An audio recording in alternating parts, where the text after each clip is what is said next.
Like comment कर दो यार। यह दुनिया शक्तिशालियों की दुनिया थी। आज उसने रत्नसिंह को कुचलने के लिए अपने मुंह का इस्तेमाल किया था, लेकिन सिंह परिवार की स्थिति केवल बदतर होती जा रही थी। अगर वो उसे बदलना चाहता था तो उसे ताकत की जरूरत होगी। वो दोनों रत्नसिंह के महल से निकले और सड़क पर पहुंचे। तभी नंदीश ने लापरवाही से पूछा, तुम्हें क्या लगता है? आर्यन ने जवाब दिया, मुझे नहीं पता। क्या? नंदीश हैरान रह गया। फिर उसने हंसते हुए कहा, हमें इस हद तक धमकाया जा रहा है और तुम्हें कुछ नहीं पता। यह तो सिंह परिवार के यंग मास्टर जैसी बात नहीं हुई। नंदीश को नहीं लगता था कि अभी थोड़ी देर पहले जो कुछ हुआ उसमें उनकी जीत हुई थी। वास्तव में यह सिंह परिवार के चेहरे पर एक करारा थप्पड़ था। अगर वो लोग शादी खत्म करना चाहते थे तो उन्हें उनके घर आना चाहिए था, ना कि उन्हें अपने घर बुलाकर, तभी सगाई का अच्छा अंत होता। इसके अलावा ईरा ने सिंह परिवार को और आर्यन को काफी अपमानित किया था।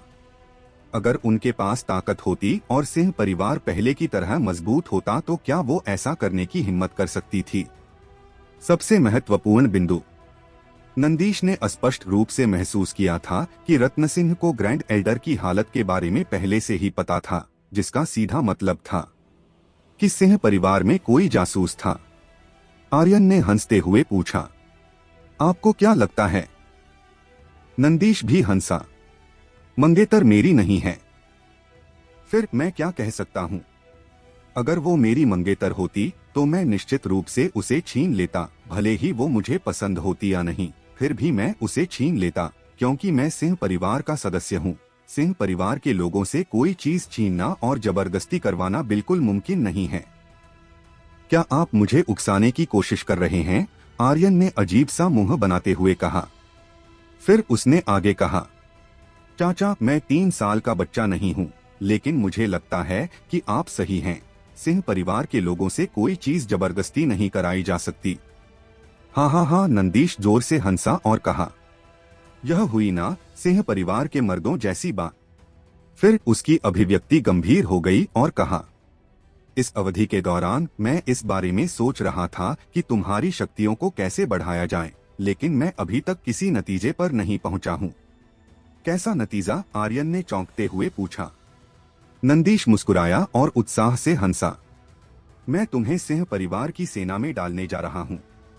राजकुमार के महल जाने से पहले उसने और वजरनाथ सिंह ने इस पर चर्चा की थी, लेकिन वो आर्यन की सुरक्षा के बारे में चिंतित थे। लेकिन अब उसका मन बना हुआ था। सिंह परिवार के पास बहुत कम समय बचा था और आर्यन के पास भी। उन्हें आर्यन को जल्दी शक्तिशाली बनाना होगा, जिसके लिए सैकड़ों हजारों बंजर पहाड़ों में तैनात सिंह परिवार की आर्मी सबसे अच्छा विकल्प थी। इसके अलावा सिंह परिवार का प्रत्येक कुलपति प्रशिक्षण के लिए सिंह परिवार की सेना में प्रवेश करता था। सिंह परिवार की सेना का कार्यभार संभालने और वास्तव में एक ड्रैगन स्पिरिट योद्धा बनने से पहले उन्हें सिंह परिवार की सेना की सहमति प्राप्त करनी पड़ती थी। सिंह परिवार की सेना, इन शब्दों को सुनकर आर्यन दंग रह गया। चाचा, तुम मुझे नरक में फेंक रहे हो। आर्यन को पता था कि सिंह परिवार की सेना किस तरह की थी। उस जगह को नरक कहना गलत नहीं होगा, और सिंह परिवार की सेना लोगों को मौत के लिए प्रशिक्षित करती थी। हाँ हाँ हाँ, क्या तुम्हें डर लग रहा है? नंदीश जोर से हंसा। यह एक ऐसा फैसला है जिसे मैंने काफी विचार करने के बाद लिया है। मुझे उम्मीद है कि तुम मुझे निराश नहीं करोगे, है ना? डर लगता है? आर्यन ने घमंड से कहा। इस यंग मास्टर के शब्दकोश में डर नाम का शब्द नहीं है। क्या वो बस सिंह परिवार की एक सेना नहीं है? मैं वहां चला जाऊंगा। यह हुई ना सिंह परिवार के मर्दों वाली बात। हाँ हाँ हाँ, नंदीश बहुत खुश था। वो इस बात से भी चिंतित था कि आर्यन इसके लिए मना कर सकता है, लेकिन अब ऐसा लग रहा था जैसे वो कुछ ज्यादा ही चिंता कर रहा था। दरअसल आर्यन भी जानता था कि उसको मजबूत होने और शक्तियों को बढ़ाने के लिए एक जगह की जरूरत थी। आज रतन सिंह और अमर की युद्धराज शक्तियों ने उसे एहसास कराया था कि वो अभी कितना कमजोर था। अगर उसे सिंह परिवार और खुद की रक्षा करनी है तो उसे और भी अधिक शक्तिशाली बनना होगा और सिंह परिवार को साथ में लेकर चलना होगा ताकि उन पर घात लगाए बैठे बाकी परिवारों को संभाला जा सके। दादाजी बूढ़े हो गए थे। वो अब इस जिम्मेदारी का और अधिक बोझ सहन नहीं कर सकते थे, इसलिए उसे ही सिंह परिवार को संभालना था। तभी आर्यन ने कुछ सोचते हुए पूछा, चाचा, सिंह परिवार की सेना कहाँ तैनात है? परिवार की सेना के प्रशिक्षण से वो केवल शारीरिक शरीर को मजबूत कर सकता था। वो जो चाहता था वो डिमन बीस्ट को मारना था और वो केवल डिमन बीस्ट को मारकर ही अपनी शक्तियों का स्तर बढ़ा सकता था। नंदीश ने मुस्कुराते हुए कहा। नरक में? आर्यन ने मुंह बनाते हुए कहा। मुझे जगह के बारे में जानना है। नंदीश ने कहा, सैकड़ों हजारों बंजर पहाड़ों का नरक जैसा ही अस्तित्व है। हजारों बंजर पहाड़? आर्यन का दिल कस गया। यह नाम जाना पहचाना सा लग रहा है। सैकड़ों हजारों बंजर पहाड़, बड़ा वीरान पहाड़। अचानक आर्यन का दिमाग कांप उठा। जंगल की आग से जलने वाला महान वीरान पर्वत? अगर ऐसा है तो? आर्यन ने गुप्त रूप से अपनी मुट्ठी कस ली और चिंता से पूछा, हम कब जा रहे हैं? नंदीश हैरान हो गया और बोला, तुम कब जाना चाहते हो? आज ही। राजकुमार रत्नसिंह की हवेली। रत्नसिंह को इतना गुस्सा आया था कि वो बीमार पड़ गया। अगर इस तथ्य को हटा दिया जाए कि उसकी शक्तियां कमजोर थी तो वो आर्यन की बातों से क्रोधित होकर मर जाता। इस समय रत्नसिंह का चेहरा लाल हो रखा था। जब वो अमर और काले कपड़ों वाले बुजुर्ग को ईरा के कमरे में ले गया और कहा, ईरा बेटा, देखो यहाँ तुमसे मिलने कौन आया है। अमर तुरंत आगे बढ़ा और खुद को दोषी ठहराते हुए कहा, राजकुमारी, यह सब मेरी गलती है। यह सब मेरी गलती है कि मैं उस आर्यन के बहकावे में आ गया। यह सब मेरी गलती है। मुझे तुम पर विश्वास करना चाहिए था। वो पूरी तरह से बदल गया था। बेशक ऐसा इसलिए था क्योंकि उसके पीछे काले कपड़ों वाले बुजुर्ग ने उसे बताया था कि राजकुमारी अभी भी कुंवारी है। यही कारण था कि वो बदल गया था। अपने दिल में वो आर्यन से बेहद नफरत करने लगा था। ईरा का चेहरा बदल गया। उसके चेहरे से आंसू टपकने लगे और उसने कहा, तुम अभी भी यहाँ क्या कर रहे हो? मैं तुम्हें फिर नहीं देखना चाहती, तुम बाहर जाओ। बोलते बोलते वो जोर जोर से रोने लगी। वास्तव में वो अपने दिल में बेहद खुश थी, लेकिन इस समय उसे बेहद गलत होने का नाटक करना पड़ा। वो चाहती थी कि अमर को लगे कि वो उसका ऋणी है। जैसी कि उम्मीद थी, अमर परेशान हो गया। फिर उसने रत्नसिंह की ओर देखा और कहा, राजकुमार, कृपया मेरी मदद करें। यह सब हुआ क्योंकि मुझे ईरा पसंद है, इसलिए मैं उस आर्यन के उकसावे में आ गया। अगली बार जब मैं आर्यन से मिलूंगा तो मैं निश्चित रूप से उसे जिंदा नहीं छोड़ूंगा। काले कपड़ों वाले बूढ़े आदमी का हाथ हिला और एक बैज और एक प्राचीन किताब ईरा के बिस्तर पर आ गई और कहा, इन दोनों चीजों को तुम मुआवजा मानकर रख सकती हो, इसलिए यह अन्याय का नाटक करना बंद करो। ईरा की अभिव्यक्ति थोड़ी अजीब थी। ऑर्डर बैच पर हेवन सेक्ट लिखे शब्दों को देखकर वो बहुत खुश हो गई। यह स्वर्ग संप्रदाय के एक आंतरिक शिष्य का ऑर्डर बैच था। इस ऑर्डर बैच के साथ वो स्वर्ग संप्रदाय के एक आंतरिक शिष्य होने के बराबर थी। फिर उसने प्राचीन पुस्तक देखी और तुरंत बहुत ज्यादा खुश हो गई। 9वीं स्वर्ग तलवार तकनीक। उसने अपने पिता को पहले भी इस तलवार तकनीक का उल्लेख करते सुना था। यह स्वर्ग संप्रदाय की 10 महान तलवार तकनीकों में से एक थी। यह हेवन स्टेज लेवल 9 की तकनीक थी और इसकी तुलना डिवाइन स्टेज स्तर की तकनीक से की जा सकती थी। रत्नसिंह का शरीर भी कांप उठा और उसने खांसते हुए कहा, ईरा बेटा, अब और गुस्सा मत हो। वर्जित भोज की तारीख में अभी भी 2 महीने बाकी हैं। इस अवधि के दौरान तुम्हें ठीक से अभ्यास करना होगा ताकि तुम सम्राट के सामने खुद को साबित कर सको और फिर तुम खुद के मन की शांति के लिए आर्यन के हाथ पैर भी तोड़ सकती हो। ईरा ने तुरंत मुड़कर अमर की बाह पकड़ ली और कहा, अमर, क्या अभ्यास करने में तुम मेरी मदद करोगे? अमर पहले से उसे माफ कर चुका था। इसलिए उसने एक चावल चूसने वाले चूजे की तरह अपना सिर हिलाया। जरूर करूंगा। ईरा ने तुरंत अमर के कंधे पर सिर रख दिया। उसकी आंखों में एक बर्फीली ठंडी चमक चमक रही थी और उसने अपने दिल में कसम खाई, आर्यन, मैं तुम्हें वर्जित भोज में जान से मार दूंगी। घर में सब ठीक है? आर्यन रूबी का हाथ पकड़े आंगन के प्रवेश द्वार पर खड़ा था। रूबी का चेहरा लाल हो गया। उसने आर्यन को देखने के लिए अपना सिर उठाने की हिम्मत नहीं की और सिर हिलाकर कहा, यंग मास्टर, आपको बाहर अपनी अच्छी देखभाल करनी होगी। चिंता मत करो, आर्यन ने मुस्कुराते हुए कहा। उसी समय विराट और कुछ लोग ने आंगन के बाहर से आवाज लगाते हुए कहा, यंग मास्टर, यह जाने का समय है। ठीक है, रुको मैं आया, आर्यन ने कहा। फिर आर्यन ने धीमी आवाज में आंगन से कहा, छाया, जब तक मैं यहाँ नहीं आता तब तक तुम्हें रूबी का ध्यान रखना होगा। इसके अलावा तुम्हें अपनी शक्तियों को जल्द से जल्द बढ़ाना होगा। तुम अभी बहुत कमजोर हो। उसने कल रात छाया के साथ मुकाबला किया था। बिना टॉडिंग स्किल और ड्रैगन स्लेयर तकनीक के आर्यन ने केवल उसे 3 चालों में हरा दिया था। अंदर से कोई आवाज नहीं आई। आर्यन ने भी फिर ज्यादा कुछ नहीं कहा। रूबी की ओर देखा और उसके माथे को हल्के से चूमा और कहा, मेरे वापस आने तक अपना ख्याल रखना। इसके बाद आर्यन आंगन से बाहर निकल गया। फिर विराट और बाकी लोगों से चिल्लाते हुए कहा, चलो। रूबी ने अपने कपड़ों के कोने से खिलवाड़ किया। उसके गाल लाल और गर्म हो गए। यह देखकर कि आर्यन की आकृति गायब हो गई थी, उसे अपने दिल में कुछ खाली महसूस हुआ और वो बोली, यंग मास्टर, आप भी अपना ख्याल रखना। तभी छाया की नीची आवाज उसके कान में सुनाई दी, वो अब दूर जा चुका है। रूबी का चेहरा फिर से लाल हो गया। वीरान पहाड़, फायर ग्लास राजवंश की सीमा। वीरान पहाड़ अतुलनीय रूप से खतरनाक था। यह डिमंस के लिए फायर ग्लास राजवंश में प्रवेश करने का मुख्य रास्ता भी था।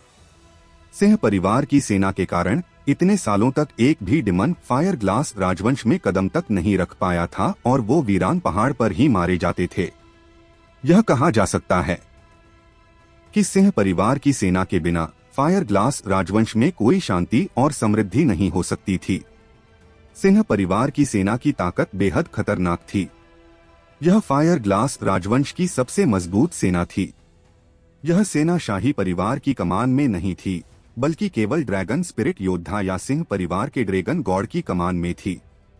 इसके अलावा ड्रैगन स्पिरिट योद्धा या सिंह परिवार के कुलपति को पहले उनसे मंजूरी लेनी पड़ती थी, तभी जाकर उनकी कमान उनके हाथों में आती थी। इस बार आर्यन एकमात्र ऐसा व्यक्ति नहीं था जो सिंह परिवार की सेना में भर्ती होने के लिए आया था, बल्कि विराट और सिंह परिवार के 8 अन्य युवा पीढ़ी के शिष्य भी आए थे। वो सभी युवा पीढ़ी के एलिट शिष्य माने जाते थे। 10 दिन बाद एक छोटे से जंगल में एक अलाव जल रहा था और सिंह परिवार के सभी शिष्य एक साथ जमा थे। मैंने सुना है कि वीरान पहाड़, जहां सिंह परिवार की सेना मौजूद है, वो नरक है जहां एक आम इंसान 3 दिनों से ज्यादा जिंदा नहीं रह सकता। वो जगह केवल नरक नहीं है, नरक से भी 10,000 गुना ज्यादा खतरनाक है। सिंह परिवार की सेना को सिंह परिवार के महान पूर्वज द्वारा प्रशिक्षित किया गया था। वो 10,000 वर्षों तक भी वहां जिंदा रह सकते हैं, क्योंकि सेना के पास पूर्वजों की इच्छा, ड्रैगन आत्मा की इच्छा है। उस समय सेना के 18 घुड़सवारों ने ही 1,08,000 डिम्स का खात्मा कर दिया था। वो डिम्स के लिए एक खूनी दौर था। दुष्ट डिम्स के आक्रमण को हमारी सेना ने बीच में ही रोक दिया था। सच कहूं तो हमारी सेना के बिना पूरा फायर ग्लास राजवंश खत्म हो जाएगा, और फिर भी हमारी सेना के खर्च को कम कर दिया गया है। मुझे समझ नहीं आ रहा है कि सम्राट के दिमाग में आखिर क्या चल रहा है। मैंने तो सुना है कि रत्नसिंह ने ही सैन्य खर्च कम करने का सुझाव दिया था। यह शाही परिवार हमारी सेना की वजह से ही फायर ग्लास शहर में सुरक्षित है, फिर भी वो लोग हमारे साथ इस तरह का घटिया बर्ताव कर रहे हैं। उन्हें तो नर्क में भी जगह नहीं मिलनी चाहिए। रास्ते में वो सभी आपस में चर्चा कर रहे थे। वो सभी जवान थे। सबसे बड़ा 20 साल का था और वो सभी गर्म खून वाले युवाओं की उम्र में थे। वो शाही परिवार की वजह से बहुत नाराज थे। आर्यन ने इन चीजों के बारे में नहीं सोचा, क्योंकि यह एक बहुत ही सरल कारण था। सिंह परिवार कमजोर था।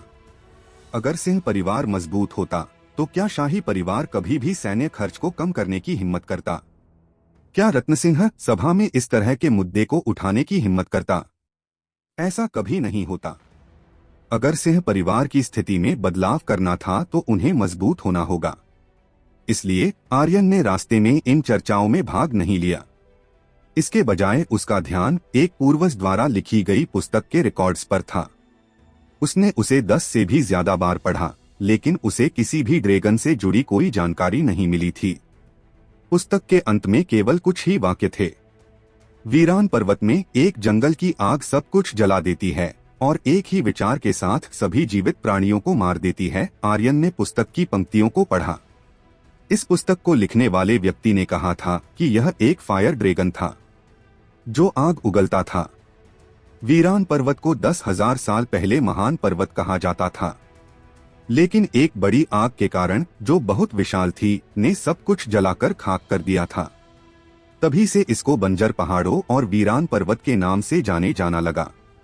अगर यह सब एक फायर ड्रैगन की वजह से हुआ था तो क्या दसियों हजार वर्षों के बाद वो अभी भी यहाँ होगा? आर्यन ने खुद से पूछा। कोई फर्क नहीं पड़ता कि वो यहाँ है या नहीं, मुझे उसे दादाजी के लिए ढूंढना ही होगा। भले ही थोड़ी सी उम्मीद थी, लेकिन फिर भी आर्यन हार नहीं मानना चाहता था। इस दुनिया में केवल एक चीज जो उसके दादा को बचा सकती थी, वो थी बड़ी मात्रा में ड्रैगन ब्लड। विराट आर्यन के पास आया और कहा, यंग मास्टर, आप क्या सोच रहे हैं? क्या आपको सेना की सख्ती की चिंता है ना? फिर सबने उसे घेर लिया। अब वो सभी आर्यन की लगभग पूजा करने लगे थे। उनके दिलों में उसके लिए बहुत सम्मान था। विराट ने फिर से कहा, यंग मास्टर, आप इसकी चिंता मत करो। चाहे कुछ भी हो, आप अभी भी सिंह परिवार के यंग मास्टर हैं, तो सिंह परिवार की सेना को इसके बारे में सोचना होगा। यंग मास्टर, हम आपकी मदद करेंगे।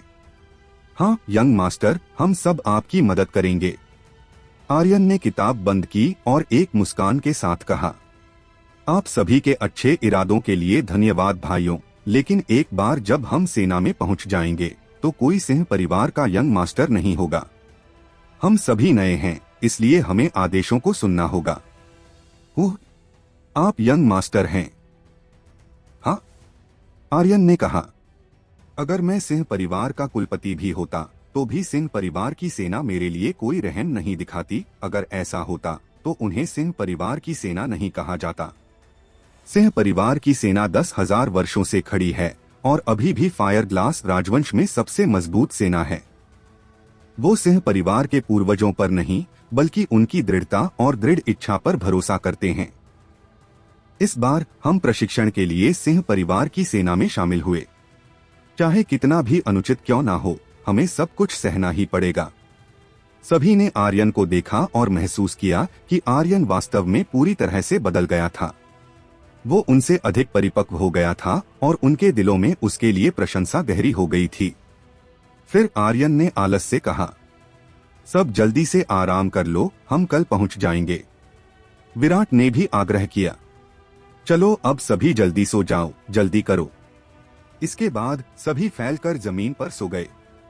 आर्यन ने रात के आसमान को देखा और सिंह परिवार की वर्तमान स्थिति के बारे में सोचा। तीनों स्तंभ और शाही परिवार, वो सभी कठोर हड्डियां हैं। वो सभी सिंह परिवार को नष्ट करने के लिए नजर गड़ाए बैठे हैं। दादाजी फिर से गंभीर रूप से घायल हो गए हैं। अभी सिंह परिवार में सबसे बड़े चाचा ही बचे हैं। फायर ग्लास शहर की 4 सबसे शक्तिशाली ताकतों के दबाव के सामने वो कुछ भी नहीं कर पाएंगे। अब मुझे ही कुछ करना होगा, लेकिन मुझे नहीं लगता कि बिना शक्तियों के मैं भी कुछ कर पाऊंगा। मुझे शक्तिशाली बनना होगा, यह सिर्फ सिंह परिवार की रक्षा के लिए नहीं, बल्कि अपनी दुनिया में वापस जाने के लिए भी, ताकि मैं उन सभी से बदला ले सकूं जिन्होंने मेरे साथ विश्वासघात किया था। आर्यन ने धीरे धीरे अपनी मुट्ठी कस ली। यह सोचते सोचते उसे नींद आ गई। लगभग आधी रात के समय आर्यन ने अचानक कुछ महसूस किया कि एक खतरनाक शक्तियों की आभा उनकी ओर बढ़ रही थी। तुरंत उसकी आंख खुली और उसने चिल्लाते हुए कहा, जल्दी उठो, दुश्मन का हमला। सब कुछ बहुत अचानक था, बहुत जल्दी। इससे पहले कि वो कुछ कर पाते, उनके गलों के पास ठंडे भाले पहुंच चुके थे, जिससे वो सभी हिलने डुलने में असमर्थ हो गए। विराट ने चिल्लाते हुए कहा, यंग मास्टर भागो। इसके बाद वो बिना किसी और चीज की परवाह किए आगे बढ़ गया। आर्यन की प्रतिक्रिया सबसे तेज थी। दुश्मनों ने उन पर छुपकर हमला किया था।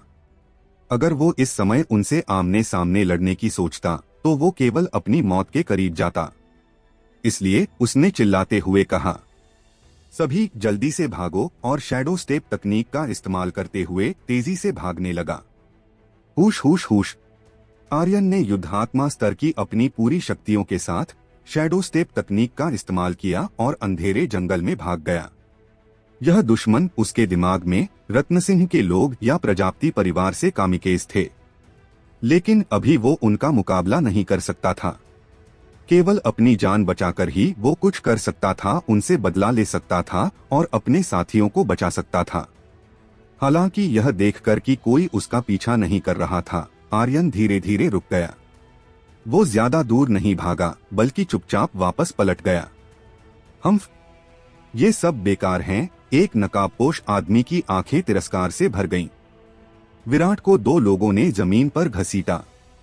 उसने आगे वाले आदमी को देखा और चिल्लाया, तुम कौन हो? क्या तुम जानते नहीं कि हम कौन हैं?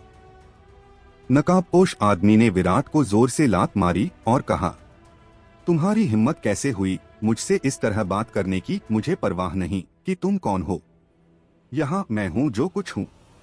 उसी समय एक काले कपड़ों वाले गार्ड ने उसके कान में कुछ फुसफुसाते हुए कहा। नकाबपोश आदमी की भौहें सिकुड़ गई और उसने हंसते हुए कहा, आर्यन, क्या तुम्हें लगता है कि तुम बच सकते हो? हाँ, तुम्हारे पास बस दो रास्ते हैं, या तो अपने साथियों की जान बचा लो या फिर अपनी। वैसे मुझे इन कचरों की जान लेने में कोई दिलचस्पी नहीं है, मुझे बस तुम्हारी जान से मतलब है। आवाज इतनी तेज थी कि पूरे जंगल में फैल गई, लेकिन उसका कोई जवाब नहीं आया। नकाबपोश आदमी ने फिर से कहा, सिंह परिवार ने इतना कायर योद्धा कब बनाया? यार, यह तो बहुत बेकार कचरा निकला। जंगल से अभी तक कोई जवाब नहीं आया। उस आदमी की आंखें तिरस्कार से भर गईं।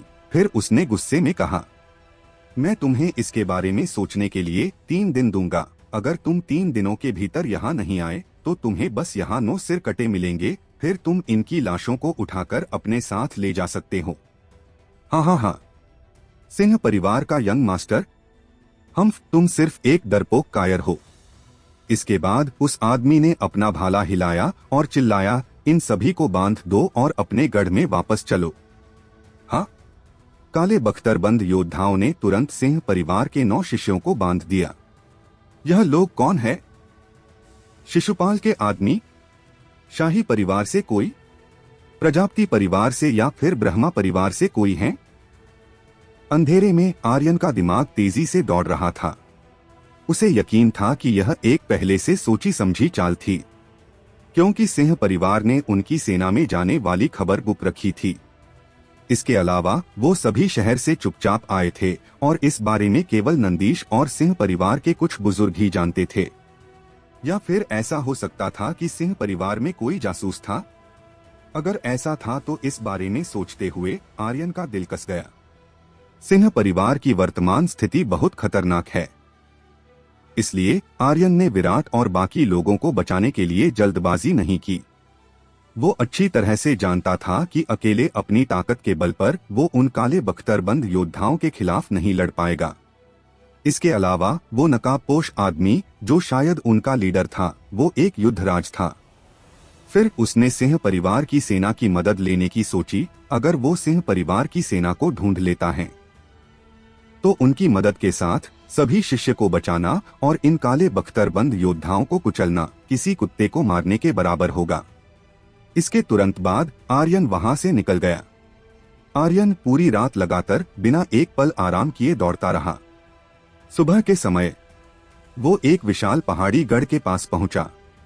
फिर कुछ दूर पैदल चलने के बाद उसे एक पथरीली दीवार के दरवाजे पर झंडा लटकता हुआ दिखाई दिया, जिस पर एक ड्रैगन शब्द लिखा हुआ था। इसमें कोई संदेह नहीं है कि यह वो स्थान होना चाहिए जहां सिंह परिवार की सेना तैनात थी। आर्यन तुरंत जोर से चिल्लाया, दरवाजा खोलो, दरवाजा खोलो। एक सिंह परिवार के योद्धा ने अपना सिर बाहर निकाला और आर्यन को गंभीरता से देखा। उसकी अभिव्यक्ति तुरंत बदल गई और वो गुस्से में चिल्लाया, ओए छोटे बच्चे, तुम कहां से आए हो और यहां इतनी सुबह सुबह क्यों चिल्ला रहे हो? आर्यन चिल्लाया, मैं आर्यन हूं, सिंह परिवार का एक शिष्य। मैं आपके सेनापति से मिलना चाहता हूं। सिंह परिवार का शिष्य? आर्यन, मैंने इसके बारे में कभी नहीं सुना। क्या तुम्हारे पास कोई सबूत है? उस गार्ड योद्धा ने पूछा। सबूत? आर्यन स्तब्ध रह गया। वो अपने साथ ऐसा कुछ भी नहीं लाया था, यहां तक कि सिंह परिवार के शिष्यों का विशेष प्रतीक भी नहीं। एकमात्र सबूत उसका ड्रैगन ब्लड हो सकता था, लेकिन उसके शरीर में ड्रैगन ब्लड की एक बूंद तक नहीं थी। आर्यन को थोड़ी चिंता होने लगी और उसने कहा, मैं सच में सिंह परिवार का एक शिष्य हूँ। मुझे आप लोगों की मदद की जरूरत है। यहाँ आते वक्त मुझ पर और मेरे 9 साथियों पर किसी ने हमला कर दिया था और अब वो सभी उनके कब्जे में हैं। बिना सबूत के तुम क्यों चिल्ला रहे हो? मुझे तो लगता है कि तुम एक दुष्ट जासूस हो। अब जा रहे हो या नहीं? अगर तुम नहीं गए तो मैं तुम्हें तीरों से छलनी करवा दूंगा, गार्ड चिल्लाया। इसके तुरंत बाद पथरीली दीवार के ऊपर चारों तरफ तीरंदाज दिखाई दिए। उन्होंने अपने धनुष और तीर खींचते हुए आर्यन को निशाना बनाया, जो दरवाजे के पास नीचे खड़ा था। इस स्थिति ने आर्यन को डरा दिया। उसने सोचा था कि इस गढ़ की रखवाली करने वाला कोई नहीं होगा, लेकिन किसने सोचा होगा कि यहाँ इतने सारे तीरंदाज छिपे होंगे। अगर वो अंदर घुस जाता तो उसे अब तक मार दिया गया होता।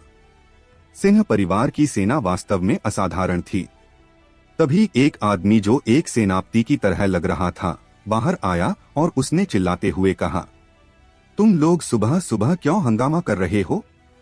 उपसेनापति, वहां नीचे एक छोटा बच्चा है जो सिंह परिवार का शिष्य होने का दावा कर रहा है।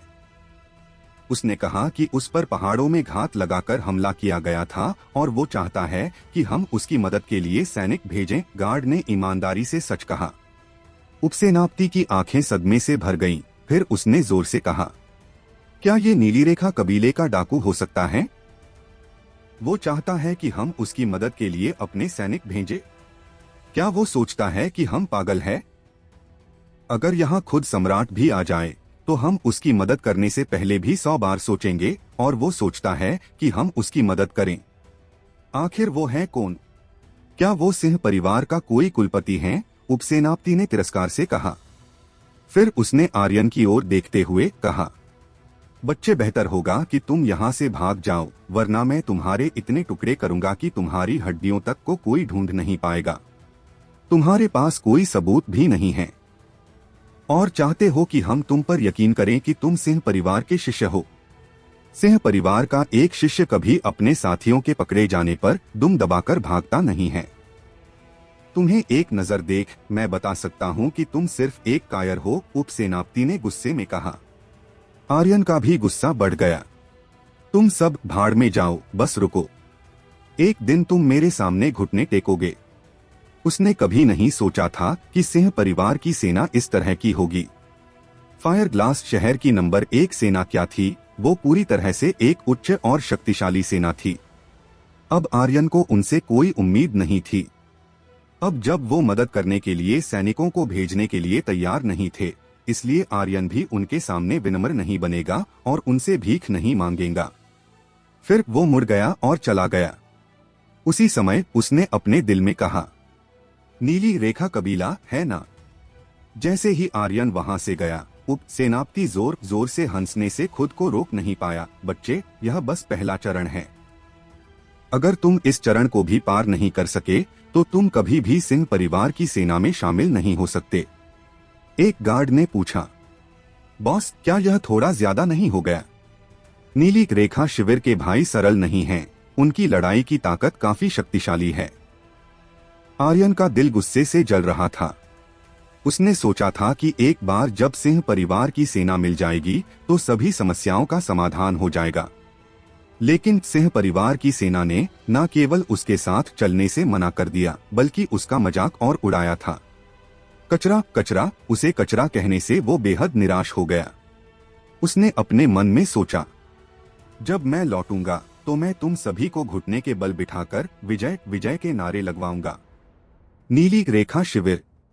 नीली रेखा शिविर का बटालियन कमांडर ओजस एक बाघ जैसी दिखने वाली कुर्सी पर बैठा था। कमांडर, वो सिंह परिवार की सेना को खोजने गया होगा। उपसेनापति कृष्ण निश्चित रूप से अपने सैनिकों को नहीं भेजेगा, तो क्या वो बच निकलेगा? एक काले बख्तरबंद पहरेदार ने पूछा। भागना ही उसका एकमात्र विकल्प है, एक दूसरे पहरेदार ने कहा। अगर वो भाग गया तो वो सिंह परिवार की सेना का नेतृत्व करने की योग्य नहीं है। हाँ, तुमने सही कहा। उसके पास ड्रैगन ब्लड की एक बूंद तक नहीं है, फिर वो कैसे सिंह परिवार की सेना में शामिल हो सकता है? पहले वाले पहरेदार ने कहा। तुमने सुना नहीं किया? उसके शरीर में ड्रैगन ब्लड न होने की वजह से सेना में बहुत बड़ा विवाद हुआ था। 4 में से 3 सेनापति तो उसे सिंह परिवार की सेना का नेतृत्व देने के लिए सहमत ही नहीं थे। अगर यह सेनापति व्हाइट ड्रैगन का आग्रह नहीं होता तो मुझे नहीं लगता कि उसके पास प्रशिक्षण के लिए भी सिंह परिवार की सेना में आने तक की योग्यता है। अगर वो भाग जाता है तो उसे सिंह परिवार की सेना से हमेशा के लिए बाहर निकाल दिया जाएगा। यह सबसे कठिन परीक्षा है, ऐसा पहले कभी नहीं हुआ है। वो केवल युद्धात्मा स्तर पर हैं और बिना ड्रैगन ब्लड के उसके लिए इसे पास करना मुमकिन नहीं है। मुझे लगता है कि वो शायद भाग निकलेगा। पहरेदारों की बातें सुनकर कमांडर ओजस का मन भी उलझन में था। वो और भी चिड़चिड़ा हो गया। वास्तव में उसे अपना दिमाग ज्यादा इस्तेमाल करना पसंद नहीं था और जिन चीजों को करने में ज्यादा मुश्किल होती थी वो उन्हें आमतौर पर ग्रैंड मास्टर पर छोड़ दिया करता था। ओजस ने एक पंछी के पंखों वाले पंखे को लहराते हुए कहा, चेतन, तुम्हें क्या लगता है? चेतन, जो उसकी बगल वाली एक कुर्सी पर बैठा था, ने अपने पंखे को लहराते और उदासीनता से कहा, हम आदेशों का पालन कर रहे हैं, इसे देखने की कोई जरूरत नहीं है। आर्यन बच निकले या नहीं, इसका हमसे कोई लेना देना नहीं है। ओजस ने कहा, तो फिर हम इसे सेनापति व्हाइट ड्रैगन को कैसे समझाएंगे? चेतन ने कहा, यह समझाने की कोई जरूरत नहीं है। सेनापति व्हाइट ड्रैगन केवल आर्यन को एक मौका दे रही हैं। वो इसके लिए लड़ता है या नहीं, यह उसका अपना काम है। अगर वो हार मान लेता है तो इससे हमारा कोई लेना देना नहीं है। ओजस ने कहा, सीधे तरीके से कहो, तुम्हारा क्या मतलब है? चेतन मुस्कुराया और कहा, हम बस ऊपर के आदेशों का पालन करेंगे। अब जब कुलपति ने कहा है कि हम सबसे कठिन परीक्षा चुने तो हम वही करेंगे। चलो ठीक है, फिर हम ऐसा ही करते हैं। कैदखाने की रखवाली के लिए सैनिकों की संख्या दोगुनी कर दो। अगर वो 3 दिनों में इन लोगों को बचाने नहीं आया तो मिशन विफल हो जाएगा। फिर मैं वापस लौट सकता हूँ। यहाँ रहना वास्तव में बहुत मुश्किल है। ओजस की भौहें शांत हो गईं और वो आराम से अपनी बाघ जैसी कुर्सी पर सिर टिकाकर बैठ गया। इस वक्त आर्यन घने पत्तों वाले एक पेड़ पर खड़ा था और उसने बादलों को छूती ऊंची पहाड़ी को देखने के लिए अपना सिर उठाया। पहाड़ी पर एक गांव था। तो यह है नीली रेखा शिविर। शिविर एक प्राकृतिक गढ़ था जिसकी रक्षा करना आसान था और हमला करना कठिन था। अगर सिंह परिवार की सेना भेजने के लिए तैयार नहीं थी तो वो केवल खुद पर भरोसा कर सकता था। वो नहीं भागा और भागता भी कैसे जब उसके साथी मुसीबत में थे। डरपोक कायरों की तरह भागना उसकी फितरत में नहीं था। नीली रेखा कबीले के डाकू चाहे कितने भी मजबूत क्यों ना हो, वो विराट और बाकी लोगों को पीछे छोड़कर नहीं भाग सकता था, क्योंकि वो लोग न सिर्फ उसके साथी थे बल्कि सिंह परिवार के एलिट शिष्य भी थे। फिर आर्यन ने देखा कि सामने पहाड़ तक जाने वाली केवल एक ही सड़क थी और उसमें 6 डाकू गश्त कर रहे थे। इसके अलावा पहाड़ी द्वार के बगल में एक प्रकाश स्तंभ मीनार थी। उसकी रोशनी से बचकर अंदर शिविर में घुसना लगभग नामुमकिन था। अगर वो अंदर प्रवेश करना चाहता था तो सबसे पहले उसे सामने गश्त कर रहे 6 डाकुओं से छुटकारा पाना होगा। इन 6 लोगों के अलावा 2 घंटे के बाद 4 सदस्यीय गश्ती दल यहाँ शिफ्ट बदलने के लिए आएगा। अगर वो उनसे बचाना चाहता था तो उसे 2 घंटे के भीतर काम पूरा करना होगा, वरना वो पकड़ा जाएगा और डाकुओं द्वारा मारा जाएगा।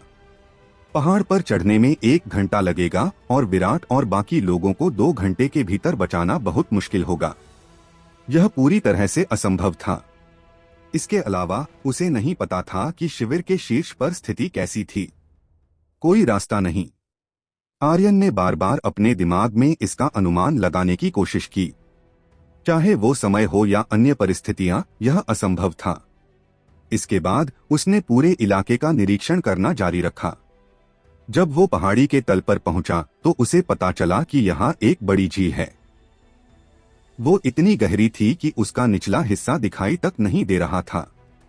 पहाड़ी 2000 मीटर ऊंची थी। अगर वो विराट और बाकी लोगों के साथ वहां से नीचे कूदा तो यह सोचते हुए वो कुछ अनुमान लगाने लगा। अगर मैं विराट और बाकी लोगों के साथ वहां से झील में कूदता हूं तो मुझे नहीं लगता कि हमारी शक्तियों के हिसाब से हम मर जाएंगे, लेकिन इसमें जोखिम बहुत ज्यादा है। आर्यन ने एक बार फिर पहाड़ी को देखने के लिए अपना सिर उठाया और अपने दिल में इसका विचार किया। झील की सतह वास्तव में बहुत बड़ी थी, लेकिन अगर हवा बदल गई तो बहुत बड़ी दुर्घटना हो सकती थी और उन्हें अपनी मौत का सामना भी करना पड़ सकता था। आर्यन अपने साथियों के जीवन के साथ मजाक नहीं कर सकता था। इसके बाद वो कोई और तरीका ढूंढने लगा। धीरे धीरे समय बीतता गया। पलक झपकते ही रात हो गई। रात में गश्ती दल को आराम नहीं मिला। एक दिन बीत गया। आर्यन ने अभी भी किसी अच्छे तरीके के बारे में नहीं सोचा था। इसके अलावा इस स्थिति में कोई सबसे अच्छा तरीका था ही नहीं। नीली रेखा शिविर का बैठक कक्ष। पहला दिन बीत गया है। उस बच्चे ने कोई प्रतिक्रिया नहीं दी और हमारे लोगों को भी उसका कोई निशान नहीं मिला। जाहिर है वो बच्चा भाग गया है। हमने शायद उसे बहुत ज्यादा डरा दिया था। हाँ, तीनों सेनापति सही हैं। बिना ड्रैगन ब्लड के एक व्यक्ति सिंह परिवार का कुलपति बनने के योग्य नहीं है। सिंह परिवार की सेना का नेतृत्व करने में सक्षम नहीं है। बस 2 दिन बचे हैं। उस बच्चे को हार मान लेनी चाहिए। अगर वो हजारों सैनिकों के साथ भी नीली रेखा शिविर पर हमला करता है और अपने साथियों को बचाने आता है तो भी यह मुमकिन नहीं है, ओजस ने कहा। मिशन की कठिनाई बहुत अधिक थी। सिंह परिवार की सेना के इतिहास में ऐसा कोई व्यक्ति नहीं था जिसने इतनी कठिन परीक्षा दी हो। यहाँ तक कि ग्रैंड एल्डर की परीक्षा भी इससे 3 गुना आसान थी। इसके अलावा उस समय वो एक युद्धराज स्तर का योद्धा था और आर्यन अभी भी बिना ड्रैगन ब्लड का एक युद्ध आत्मा स्तर का योद्धा है। अगले दिन आर्यन अभी भी कोई रास्ता खोज रहा था। उसने पिछले दिनों में देखा था कि पहाड़ी द्वार पर हमेशा कुछ डाकू गश्त करते रहते थे और वो लगभग 10 के आसपास होते। इसके अलावा उसने अंदाजा लगाया था कि पहाड़ी के आधे रास्ते में जरूर एक विश्राम जगह होनी चाहिए थी। हालांकि यह केवल एक छोटी सी खोज थी, लेकिन इसने उसकी उम्मीदों को थोड़ा बढ़ाया था और नीली रेखा कबीले में घुसने के उसके इरादों को मजबूत किया था। शाम के वक्त आर्यन फिर से झील पर गया और हवा की दिशा देखी। दूसरा दिन भी बीत गया। सब कुछ अभी भी शांत था। कई लोगों के दिलों में आर्यन पहले ही हार मान चुका था और परीक्षा छोड़कर भाग चुका था। सिंह परिवार की सेना के मुख्यालय में एक आदमी जोर जोर से हंस रहा था। यह सिंह परिवार की सेना का एक सेनापति था और उसे सेनापति ब्लैक ड्रैगन के नाम से जाना जाता था। उसका असली नाम बलदेव था। अलका, उसके लिए कोई उम्मीद मत रखो। आर्यन अपने पिता की तरह नहीं है और यहाँ तक कि वो भी इस तरह की कठिन परीक्षा को पास नहीं कर पाता, बलदेव ने कहा। अलका भी सिंह परिवार के 4 सेनापतियों में से एक थी, जिसे सेनापति व्हाइट ड्रैगन नाम से जाना जाता था और वो सिंह परिवार के 4 सेनापतियों में एकमात्र महिला थी। कुलपति पागल है। उसने वास्तव में आर्यन का परीक्षण करने के लिए सबसे कठिन मिशन का आदेश दिया, अतुल ने भी हंसते हुए कहा। अतुल भी सिंह परिवार के 4 सेनापतियों में से एक था, जिसे सेनापति ब्लू ड्रैगन नाम से जाना जाता था। कुलपति अच्छे से जानते थे कि हम इसके लिए सहमत नहीं होंगे, इसलिए उन्होंने ऐसा किया। अगर यह एक आसान परीक्षा होती तो वो बच्चा इसे पास कर लेता और फिर हमें उसकी बात सुननी पड़ती। बिना ड्रैगन ब्लड वाला एक कुलपति और सिंह परिवार की सेना का नेतृत्व करने वाला एक ड्रैगन स्पिरिट योद्धा, क्या यह कुछ ऐसा नहीं है जिस पर लोग हमारा मजाक उड़ाते? यह बात बोलने वाला व्यक्ति सिंह परिवार की सेना का चौथा सेनापति पृथ्वी था, जिसे सेनापति रेड ड्रैगन नाम से भी जाना जाता था। अलका ने अपनी मुट्ठी कसकर बंद कर ली और कहा, मुझे उस पर विश्वास है। हाँ हाँ हाँ छोटी बहन, इस पर विश्वास करना बेकार है। यह दुनिया बोलने की ताकत पर निर्भर नहीं है। अन्य तीनों सेनापति जोर से हंसे। तीसरे दिन भी सब कुछ बहुत शांत था। ओजस ने हंसते हुए कहा, ऐसा लगता है कि वो बच्चा वास्तव में फायर ग्लास शहर वापस भाग गया है। कल सुबह किसी को मुख्यालय में चारों सेनापतियों को संदेश देने के लिए भेजना। ठीक है कमांडर। सुबह के शुरुआती घंटों में जब लोग सबसे ज्यादा थके हुए थे, आसमान में अभी भी थोड़ा अंधेरा था। चांद की रोशनी मध्यम थी, हवा तेज और जानलेवा थी। तभी एक काली छाया ने पहाड़ के द्वार के बगल में कदम रखा। पहाड़ के प्रवेश द्वार पर, यह आखिरी रात है। वो बच्चा शायद नहीं आएगा। क्या यह सिंह परिवार का यंग मास्टर वास्तव में एक कायर है? मुझे नहीं लगता कि हमें और गश्त करने की जरूरत है। चलो वापस चलते हैं और सो जाते हैं। गश्त करने वाले दस्ते के 6 लोग अनजाने में आपस में बात करने लगे। उन्हें नहीं पता था कि यहाँ कोई खतरा मंडरा रहा है। पहाड़ तोड़ मुक्का तभी आर्यन ने 3 मीटर दूर से उछलते हुए अचानक उनमें से एक पर हमला किया। बूम! वो सैनिक एक मुक्का लगने से कुछ मीटर दूर जाकर एक पेड़ से टकरा गया और बेहोश हो गया। उन 5 की प्रतिक्रिया का इंतजार किए बिना आर्यन ने एक कदम आगे बढ़ाया और एक भूत की तरह वो दूसरे सैनिक के पास गया और उसे मुक्का मारा। बूम! उस सैनिक के पेट में मुक्का लगा और वो उछलते हुए दूर जाकर गिरा और सिर के पिछले हिस्से में चोट लगने से वो बेहोश हो गया। फिर आर्यन ने टॉडिंग स्किल का इस्तेमाल किया और एक मेढक की तरह फुदकते हुए वो एक और सैनिक से टकरा गया और उसे कुछ मीटर दूर उछालकर फेंक दिया। अभी भी 3 सैनिक बचे थे। आर्यन यहीं नहीं रुका और उसने ट्रयू एनर्जी का इस्तेमाल किया। इस समय उन लोगों को जान से मारना एक बुद्धिमानी भरा कदम नहीं था, क्योंकि अगर वो उन्हें मार देता तो वो मरने से पहले किसी भी तरह से चिल्ला सकते थे। बेहोशी सबसे अच्छा तरीका था। इसलिए हर बार जब उसने अपनी ताकत का इस्तेमाल किया तो उसे कम मात्रा में उपयोग किया था और यह इन काले बख्तरबंद योद्धाओं को बेहोश करने के लिए काफी था। सब कुछ बहुत जल्दी हुआ। लगातार 3 दिनों की गश्त के बाद उनके पास आराम करने के लिए ज्यादा समय नहीं था। इस तथ्य को जोड़ते हुए कि यह आखिरी रात थी, उन्होंने आज भी आराम नहीं किया था। बाकी बचे 3 लोगों को भी बिना किसी प्रतिरोध के आर्यन ने बेहोश कर दिया। उसने जल्दी से उनके काले कपड़े पहन लिए और पहाड़ पर चढ़ गया। वो सीधे नीली रेखा शिविर में नहीं गया, बल्कि पहाड़ के बीच में एक आराम करने वाली भूसे की झोपड़ी में गया। उसका अनुमान सही था। गश्त करने वाले 10 में से 4 सैनिक झोपड़ी में जोर जोर से खर्राटे ले रहे थे।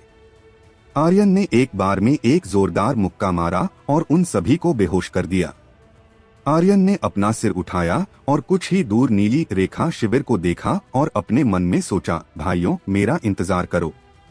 इसके बाद वो जल्दी से अंधेरे में गायब हो गया। नीली रेखा शिविर सब कुछ पहले की तरह था। ओजस ने कैदखाने में प्रवेश किया, सिंह परिवार के उन 9 शिष्यों को देखा जो वहां बंद थे और एक अपमानजनक हंसी का इजहार किया और उदासीनता से कहा, ऐसा लगता है कि तुम्हारे यंग मास्टर ने तुम लोगों को बचाने के बारे में नहीं सोचा। शायद उसकी नजरों में तुम्हारी जान ज्यादा कीमती नहीं है। सिंह परिवार के 9 शिष्यों के चेहरे ठंडे पड़ गए। उन्हें अच्छा नहीं लग रहा था, लेकिन उन्हें यह भी पता था कि इस स्थिति में कौन वापस आएगा। इसके अलावा वो नहीं चाहते थे कि आर्यन उन्हें बचाने के लिए यहाँ आए। क्योंकि बाहर की ओर कड़ी सुरक्षा थी, इसलिए उसका यहाँ आना केवल उनकी लाशों की संख्या को 9 से 10 कर देगा।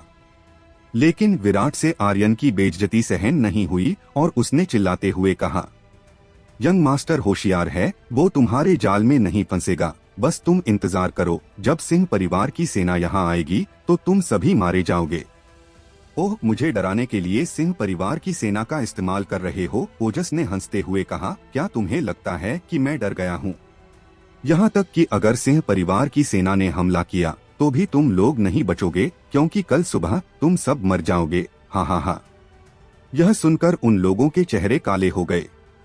तभी उनमें से एक बाहर निकला और सीधे ओजस के सामने घुटने टेकते हुए, रोते हुए और भीख मांगते हुए, मैं मरना नहीं चाहता, मैं मरना नहीं चाहता, मैं आपसे विनती करता हूँ, कृपया मेरी जान बख्श दो। मैं सिंह परिवार का शिष्य नहीं हूँ, मेरा सिंह परिवार से कोई लेना देना नहीं है। मैं आपसे विनती करता हूँ, कृपया मुझे जाने दें, मैं मरना नहीं चाहता। विराट चिल्लाया। उमेश, तुम क्या कर रहे हो? उमेश, क्या तुम पागल हो गए हो? तुम ऐसी बातें कैसे कर सकते हो? मौत का सामना करने पर कोई भी डर जाएगा। उमेश के बाद दो और शिष्य आगे बढ़े और ओजस के सामने घुटने टेक दिए और दया की भीख मांगी। मैं आपसे विनती करता हूँ, कृपया मेरी जान बख्श दें, हम भी सिंह परिवार से नहीं हैं। ओजस ने एक चंचल हंसी का खुलासा किया और कहा, बहुत अच्छे, बहुत खूब, और कौन है? जब तक वो सिंह परिवार का सदस्य नहीं है, मैं उसकी जान बख्श सकता हूँ, क्योंकि इस बार मेरा मिशन सिंह परिवार के शिष्यों को मारना नहीं है। इसलिए अगर तुम लोग सिंह परिवार के शिष्य नहीं हो तो मैं तुम्हारी जान बख्श सकता हूँ। मैं भी सिंह परिवार का सदस्य नहीं हूँ, और मैं भी नहीं हूँ। जैसे ही ओजस की आवाज फीकी पड़ी, दो और शिष्यों ने घुटने टेक दिए। 9 में से केवल 4 ही बचे। विराट ने बोलना जारी रखा, क्या तुम सभी पागल हो गए हो? क्या तुम सभी सिंह परिवार की शिक्षाओं को भूल गए हो? उमेश, राकेश, तुम सभी जल्दी करो और वापस आओ। ओजस ने उबासी लेते हुए कहा। विराट, तू सिंह परिवार की चिंता क्यों कर रहा है? तुझे तो सिंह परिवार के पूर्वजों ने उपनाम दिया था और तू तो सिंह परिवार का सदस्य भी नहीं है। फिर तू क्यों सिंह परिवार के लिए अपनी जिंदगी दांव पर लगा रहा है? यह सही है, वो कचरा आर्यन पहले ही निकल चुका है।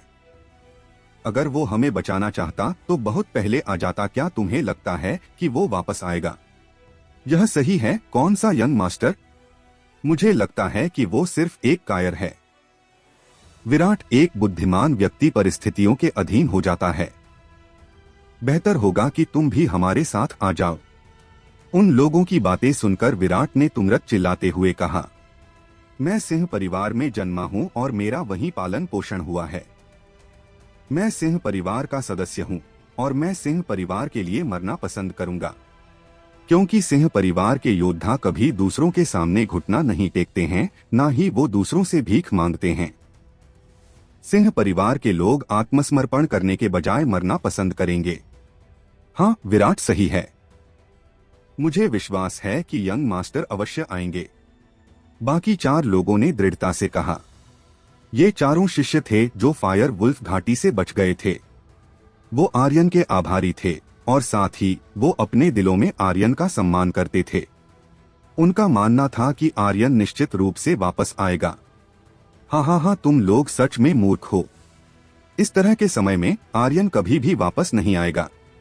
वो पहले ही हमें छोड़कर भाग चुका है। उमेश ने मजाक उड़ाया और कहा। ओजस के चेहरे पर एक मुस्कान थी जब वो विराट को देख रहा था। फिर उसने कहा, कचरे के एक टुकड़े के लिए खुद का क्यों बलिदान कर रहे हो? मैं तुम्हें एक आखिरी मौका दूंगा। अगर तुमने स्वीकार कर लिया कि तुम सिंह परिवार के शिष्य नहीं हो, मैं तुम्हारी जान बख्श दूंगा और मैं गारंटी देता हूं कि तुम्हें नहीं मारूंगा। आथू, विराट ने ओजस के ऊपर थूका और कहा, बेकार की बातें करना बंद करो और अगर तुम मुझे मारना चाहते हो तो मार डालो। उसके बगल में बैठे 3 लोग अभी भी हिल नहीं रहे थे। ओजस ने अपने कपड़ों से बलगम पोंछा और ठंड से हंसा। उसने अपना हाथ हिलाया और चिल्लाया, जल्दी से कोई यहाँ आओ और इन 5 लोगों को रिहा करो और इन्हें अच्छी शराब और भोजन परोसो, और बाकी बचे इन 4 को एक कड़ी सजा दो। उमेश ने विराट की ओर देखा और हंसते हुए कहा, विराट, तुम खुद अपनी मौत का कारण बनोगे। विराट ने उमेश को तिरस्कार भरी नजरों से देखा और कहा, गद्दार।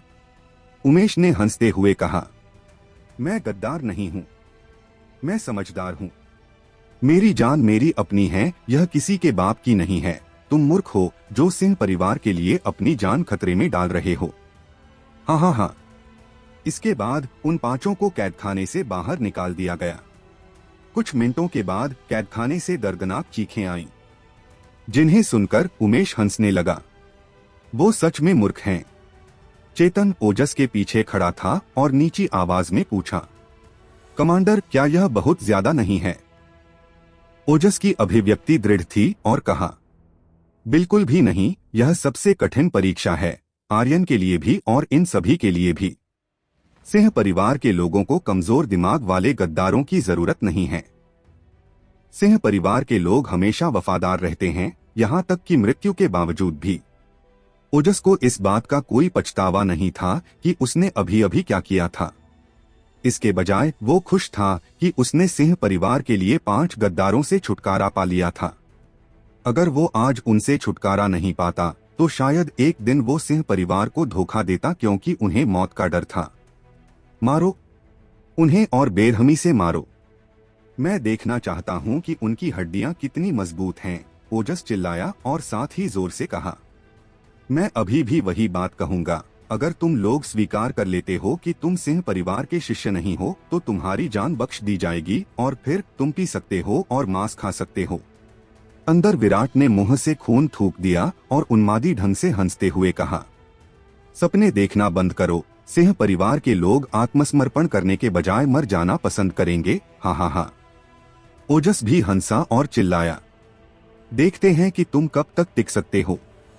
हालांकि उसने अपने मन में सोचा, मुझे यह बच्चा पसंद है, मुझे उसे अपने साथ रखने का एक तरीका सोचना होगा। ही ओजस उन चारों की हिम्मत का कायल हो गया और उनसे बहुत ज्यादा प्यार करने लगा था और साथ ही उन्हें अपनी टीम में लाने की सोच रहा था। क्या पहाड़ की तलहटी में कुछ असामान्य है? ओजस ने पूछा। चेतन ने जवाब दिया, सब कुछ सामान्य है। ओजस को इससे कुछ फर्क नहीं पड़ता था कि आर्यन भाग चुका है, क्योंकि इस मिशन से उसे विराट और बाकी 4 लोगों के रूप में सिंह परिवार के लिए नए वफादार योद्धा मिल चुके थे। नीली रेखा शिविर बहुत बड़ा नहीं था। वास्तव में यहाँ एक ढंग का पहाड़ी द्वार भी नहीं था। आर्यन आसानी से शिविर में घुस गया था। इस समय सुबह के 4-5 बज चुके थे। सुबह होने में अभी भी आधा घंटा बचा था और यह वो समय भी था जब लोग सबसे ज्यादा थके हुए थे। नीली रेखा शिविर के सैनिकों को पूरा यकीन था कि आर्यन अब नहीं आने वाला है, इसलिए वो सभी अपने बैरकों में अच्छी तरह सो गए। आर्यन तेजी से आग बढ़ रहा था और कुछ ही देर बाद वो कैदखाने के सामने पहुंच गया। उन्हें यही बंद होना चाहिए। एक काली कोठरी के दरवाजे के सामने 2 सैनिकों को खड़ा देख उसने सोचा। इसके बाद उसने विंडशेडो स्टेप तकनीक का इस्तेमाल किया और हवा की गति से आगे बढ़ा। साथ ही अपनी दोनों मुट्ठियों में शक्तियां भरी और एक मुक्का मारा। पहाड़ तोड़ मुक्का। Bang bang. बेहोश होने से पहले उन दोनों सैनिकों के पास प्रतिक्रिया देने का समय भी नहीं था। आर्यन तुरंत कैदखाने में घुस गया। अंदर के गश्ती सैनिकों को पहले ही वापस ले लिया गया था। उन सभी का मानना था कि वैसे भी आर्यन वापस नहीं आने वाला है, तो अब सुरक्षा करने की भी कोई जरूरत नहीं थी। विराट, आर्यन ने कहा। उसका दिल कांप उठा था जब उसने विराट और बाकी लोगों को एक लक्कड़ के सहारे लटकते देखा। उनका पूरा शरीर घावों और खून से लथपथ था। दरअसल उन लोगों को केवल ऊपरी तौर पर ही कुछ घाव आए थे। वो लोग बेहोश नहीं थे, बल्कि 3 दिन और 3 रातों से ना सोने की वजह से वो बहुत थक चुके थे और लक्कड़ पर लटके लटके ही सो गए थे। ओजस उन लोगों को पसंद करने लगा था, फिर वो उन्हें प्रताड़ित कैसे कर सकता था? अगर वो वास्तव में उन्हें प्रताड़ित करना चाहता तो वो लोग एक रात भी जिंदा नहीं रह सकते थे। आर्यन ने तुरंत कुछ हीलिंग पिल्स निकाली और विराट और बाकी लोगों के मुंह में डाल दी। जब विराट नींद से जागा और उसने आर्यन को देखा तो वो लगभग रोने लगा। यंग मास्टर, आप यहाँ क्यों आए? आप नहीं आ सकते, यह एक जाल है, जल्दी जाओ, जल्दी जाओ। बाकी लोगों को भी होश आ चुका था और उनकी भी आर्यन को देखने के बाद कुछ ऐसी ही प्रतिक्रिया थी। वो लोग उपनाम के साथ सिंह परिवार के सिर्फ छोटे से सदस्य थे। उनकी शक्तियां औसत थी, उनकी प्रतिभा औसत थी। लेकिन आर्यन वास्तव में उन्हें बचाने आया था। यह चीज उनके दिलों में गहराई से घर कर गई। आर्यन ने लक्कड़ से हटाकर आसपास नजर डाली और देखा कि बाकी 5 लोगों का कोई संकेत नहीं था। फिर उसने अपनी आवाज नीची की और कहा, बात मत करो, मैं तुम्हें लेने आया हूँ। बाकी लोग कहाँ हैं? तुम में से केवल 4 ही क्यों बचे हैं? विराट को तुरंत गुस्सा आ गया और जवाब देते हुए कहा, वो गद्दार है, रीढ़हीन कायरों का झुंड, वो विश्वासघाती हैं। बाकी लोगों को भी गुस्से आ गया था। आर्यन की भौहें सिकुड़ और उसने अंदाजा लगाया कि क्या हुआ होगा। फिर उसने कहा, क्या तुम लोग अभी भी चल सकते हो? हाँ, हमारी चोटें गंभीर नहीं हैं, बस कुछ ऊपरी घाव हैं। ठीक है, फिर मेरे पीछे आओ। फिर वो 5 कोठरी से बाहर निकल आए। बाहर का वातावरण अभी भी पहले की तरह ही शांत था। इस बात का कोई संकेत नहीं था कि वो पकड़े जा सकते हैं। आर्यन ने कुछ ही दूरी पर एक चीड़ के पेड़ की ओर इशारा किया और कहा, वहां मेरा इंतजार करो, मैं उन्हें ढूंढने जाऊंगा। विराट ने आर्यन को पकड़ लिया और कहा, यंग मास्टर, वो सभी गद्दार हैं। आर्यन ने हल्के से कहा, मैं उन्हें बाहर लाऊंगा, मैं उन्हें वापस लाना चाहता हूँ, यही मेरा सिद्धांत है। कोई भी अपनी मौत से डर जाएगा। अगर आर्यन उनकी जगह होता तो वो भी जीने का विकल्प चुनता। वो सभी सिंह परिवार के शिष्य थे या फिर हुआ करते थे। इस भाईचारे के साथ उसे उन्हें इस जगह से बाहर निकालना होगा। यहाँ से निकलने के बाद यह उन्हें तय करना होगा कि रहना है या नहीं। इसके अलावा उन्हें बचाने का दूसरा कारण यह था कि वो सभी सिंह परिवार के एलिट शिष्य थे। अगर उन्हें रखा जा सकता है तो आर्यन को उम्मीद थी कि वो सभी रह सकते हैं। सिंह परिवार को अभी प्रतिभाओं की जरूरत थी। विराट ने अपनी मुट्ठी कसकर बंद कर ली। मैं अपने पूरे जीवन में इस तरह के यंग मास्टर को कभी धोखा नहीं दूंगा। भले ही मुझे आग के समुद्र में जाना पड़े, फिर भी मैं उसे धोखा नहीं दूंगा, उसने अपने मन में सोचा। बाकी तीनों के दिलों में भी आर्यन के लिए यही जज्बात बात थे। नीली रेखा शिविर के एक कमरे में। हाँ, वो सभी लोग पागल है। विराट और बाकी तीनों लोग बुद्धिहीन हैं, इसलिए वो अभी भी कोठरी में बंद हैं। वो सभी बच सकते हैं, उन्हें केवल बस इतना कहना है कि वो सिंह परिवार के शिष्य नहीं हैं। लेकिन नहीं, उन्हें तो अपनी जिद दिखानी है। मुझे लगता है सुबह होने के बाद उन 4 को मार दिया जाएगा। भाई उमेश, हमें आगे क्या करना चाहिए? अगर ये डाकू हमें जाने देते हैं तो हम कहाँ जाएंगे? सिंह परिवार की सेना में या फायर ग्लास शहर में? उमेश ने हंसते हुए जवाब दिया, मैंने पहले ही इसके बारे में सोच लिया है। हम सिंह परिवार की सेना के पास जाएंगे। हमें ऐसा मौका दोबारा नहीं मिलेगा। प्रशिक्षण के लिए सिंह परिवार की सेना से बेहतर हमारे पास दूसरा कोई विकल्प नहीं है। अगर आर्यन सेना के पास पहले ही पहुंच चुका होगा तो? उमेश ने हंसते हुए कहा, वो खुद इतना डर गया है कि उसने अपनी पैंट में पेशाब कर दिया होगा। उसे भी नहीं पता चलेगा कि यहाँ क्या हुआ था और तब तक विराट और बाकी तीनों भी मर चुके होंगे। फिर कौन जानता है कि यहाँ क्या हुआ? हाँ, उमेश भाई, आप हम सभी भी में सबसे होशियार हैं। अब से तुम हमारे मालिक हो। जब बाकी सभी लोग यह बातें कर रहे थे, तभी दरवाजा खुला और एक ठंडी हवा अंदर आ गई। आर्यन भावहीन चेहरे के साथ दरवाजे पर खड़ा था और उसके हाथों की मुट्ठियां कसी हुई थी। लेकिन फिर भी उसने कहा, मैं तुम्हें बचाने आया हूँ, जल्दी से मेरे साथ आ। उसने उन सभी की पूरी बातचीत सुनी थी और वो इससे बहुत ज्यादा दुखी था। लेकिन उसने इसे सहन किया और कुछ नहीं कहा। वो फिर भी उमेश और बाकी लोगों को एक मौका देना चाहता था। उमेश हैरान रह गया। उसका चेहरा 1 सेकंड के लिए हिल गया, लेकिन वो तुरंत ठीक हो गया और कहा, यंग मास्टर, आप आखिरकार आ गए। इसके साथ ही वो उत्साहित चेहरे के साथ आगे बढ़ा। बाकी 4 भी हैरान रह गए। उनके चेहरों के भाव बदल गए, क्योंकि उनमें से किसी ने नहीं सोचा था कि वास्तव में आर्यन उन्हें बचाने आएगा। कुछ ने शर्म महसूस की, कुछ ने दोषी महसूस किया और कुछ ने महसूस किया कि आर्यन सिर्फ एक मूर्ख था। उमेश का दिमाग तेजी से दौड़ने लगा और जैसे ही वो आर्यन के पास पहुंचा, उसने आर्यन को पकड़ लिया और जोर से चिल्लाया, जल्दी से कोई आओ, कोई है, आर्यन आ गया है, आर्यन आ गया है। तुम लोग वहां क्यों खड़े हो, जल्दी से आओ और आर्यन को एक साथ पकड़ लो। बाकी चारों के हाव भाव बदल गए। कुछ हिचकिचा रहे थे, कुछ सदमे में थे, लेकिन अंत में वो फिर भी आगे बढ़ गए। यंग मास्टर, हमें दोष मत देना, हमारे पास कोई रास्ता नहीं है। उमेश की आवाज ने सभी को जगा दिया था। ओजस ने अपनी आंखें खोलीं और तुरंत बिस्तर से कूद गया। उसके पास अपना कवच पहनने का भी समय नहीं था। वो कमरे से बाहर निकला और चिल्लाया, दुश्मन का हमला।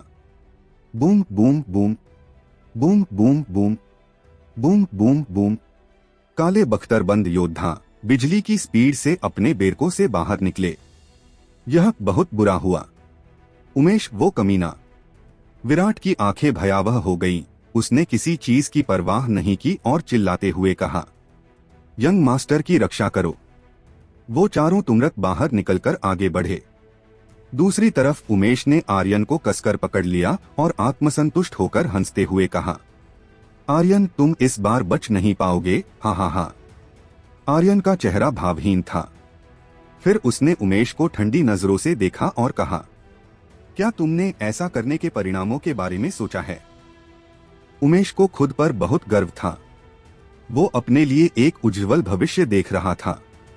उसे आर्यन की कोई फिक्र नहीं थी, क्योंकि आर्यन की वजह से उसे एक मौका मिलेगा यहाँ से बचकर निकलने का। आर्यन को पकड़ना एक बड़ी बात थी और इससे खुश होकर ओजस उसे यहाँ से जाने देगा।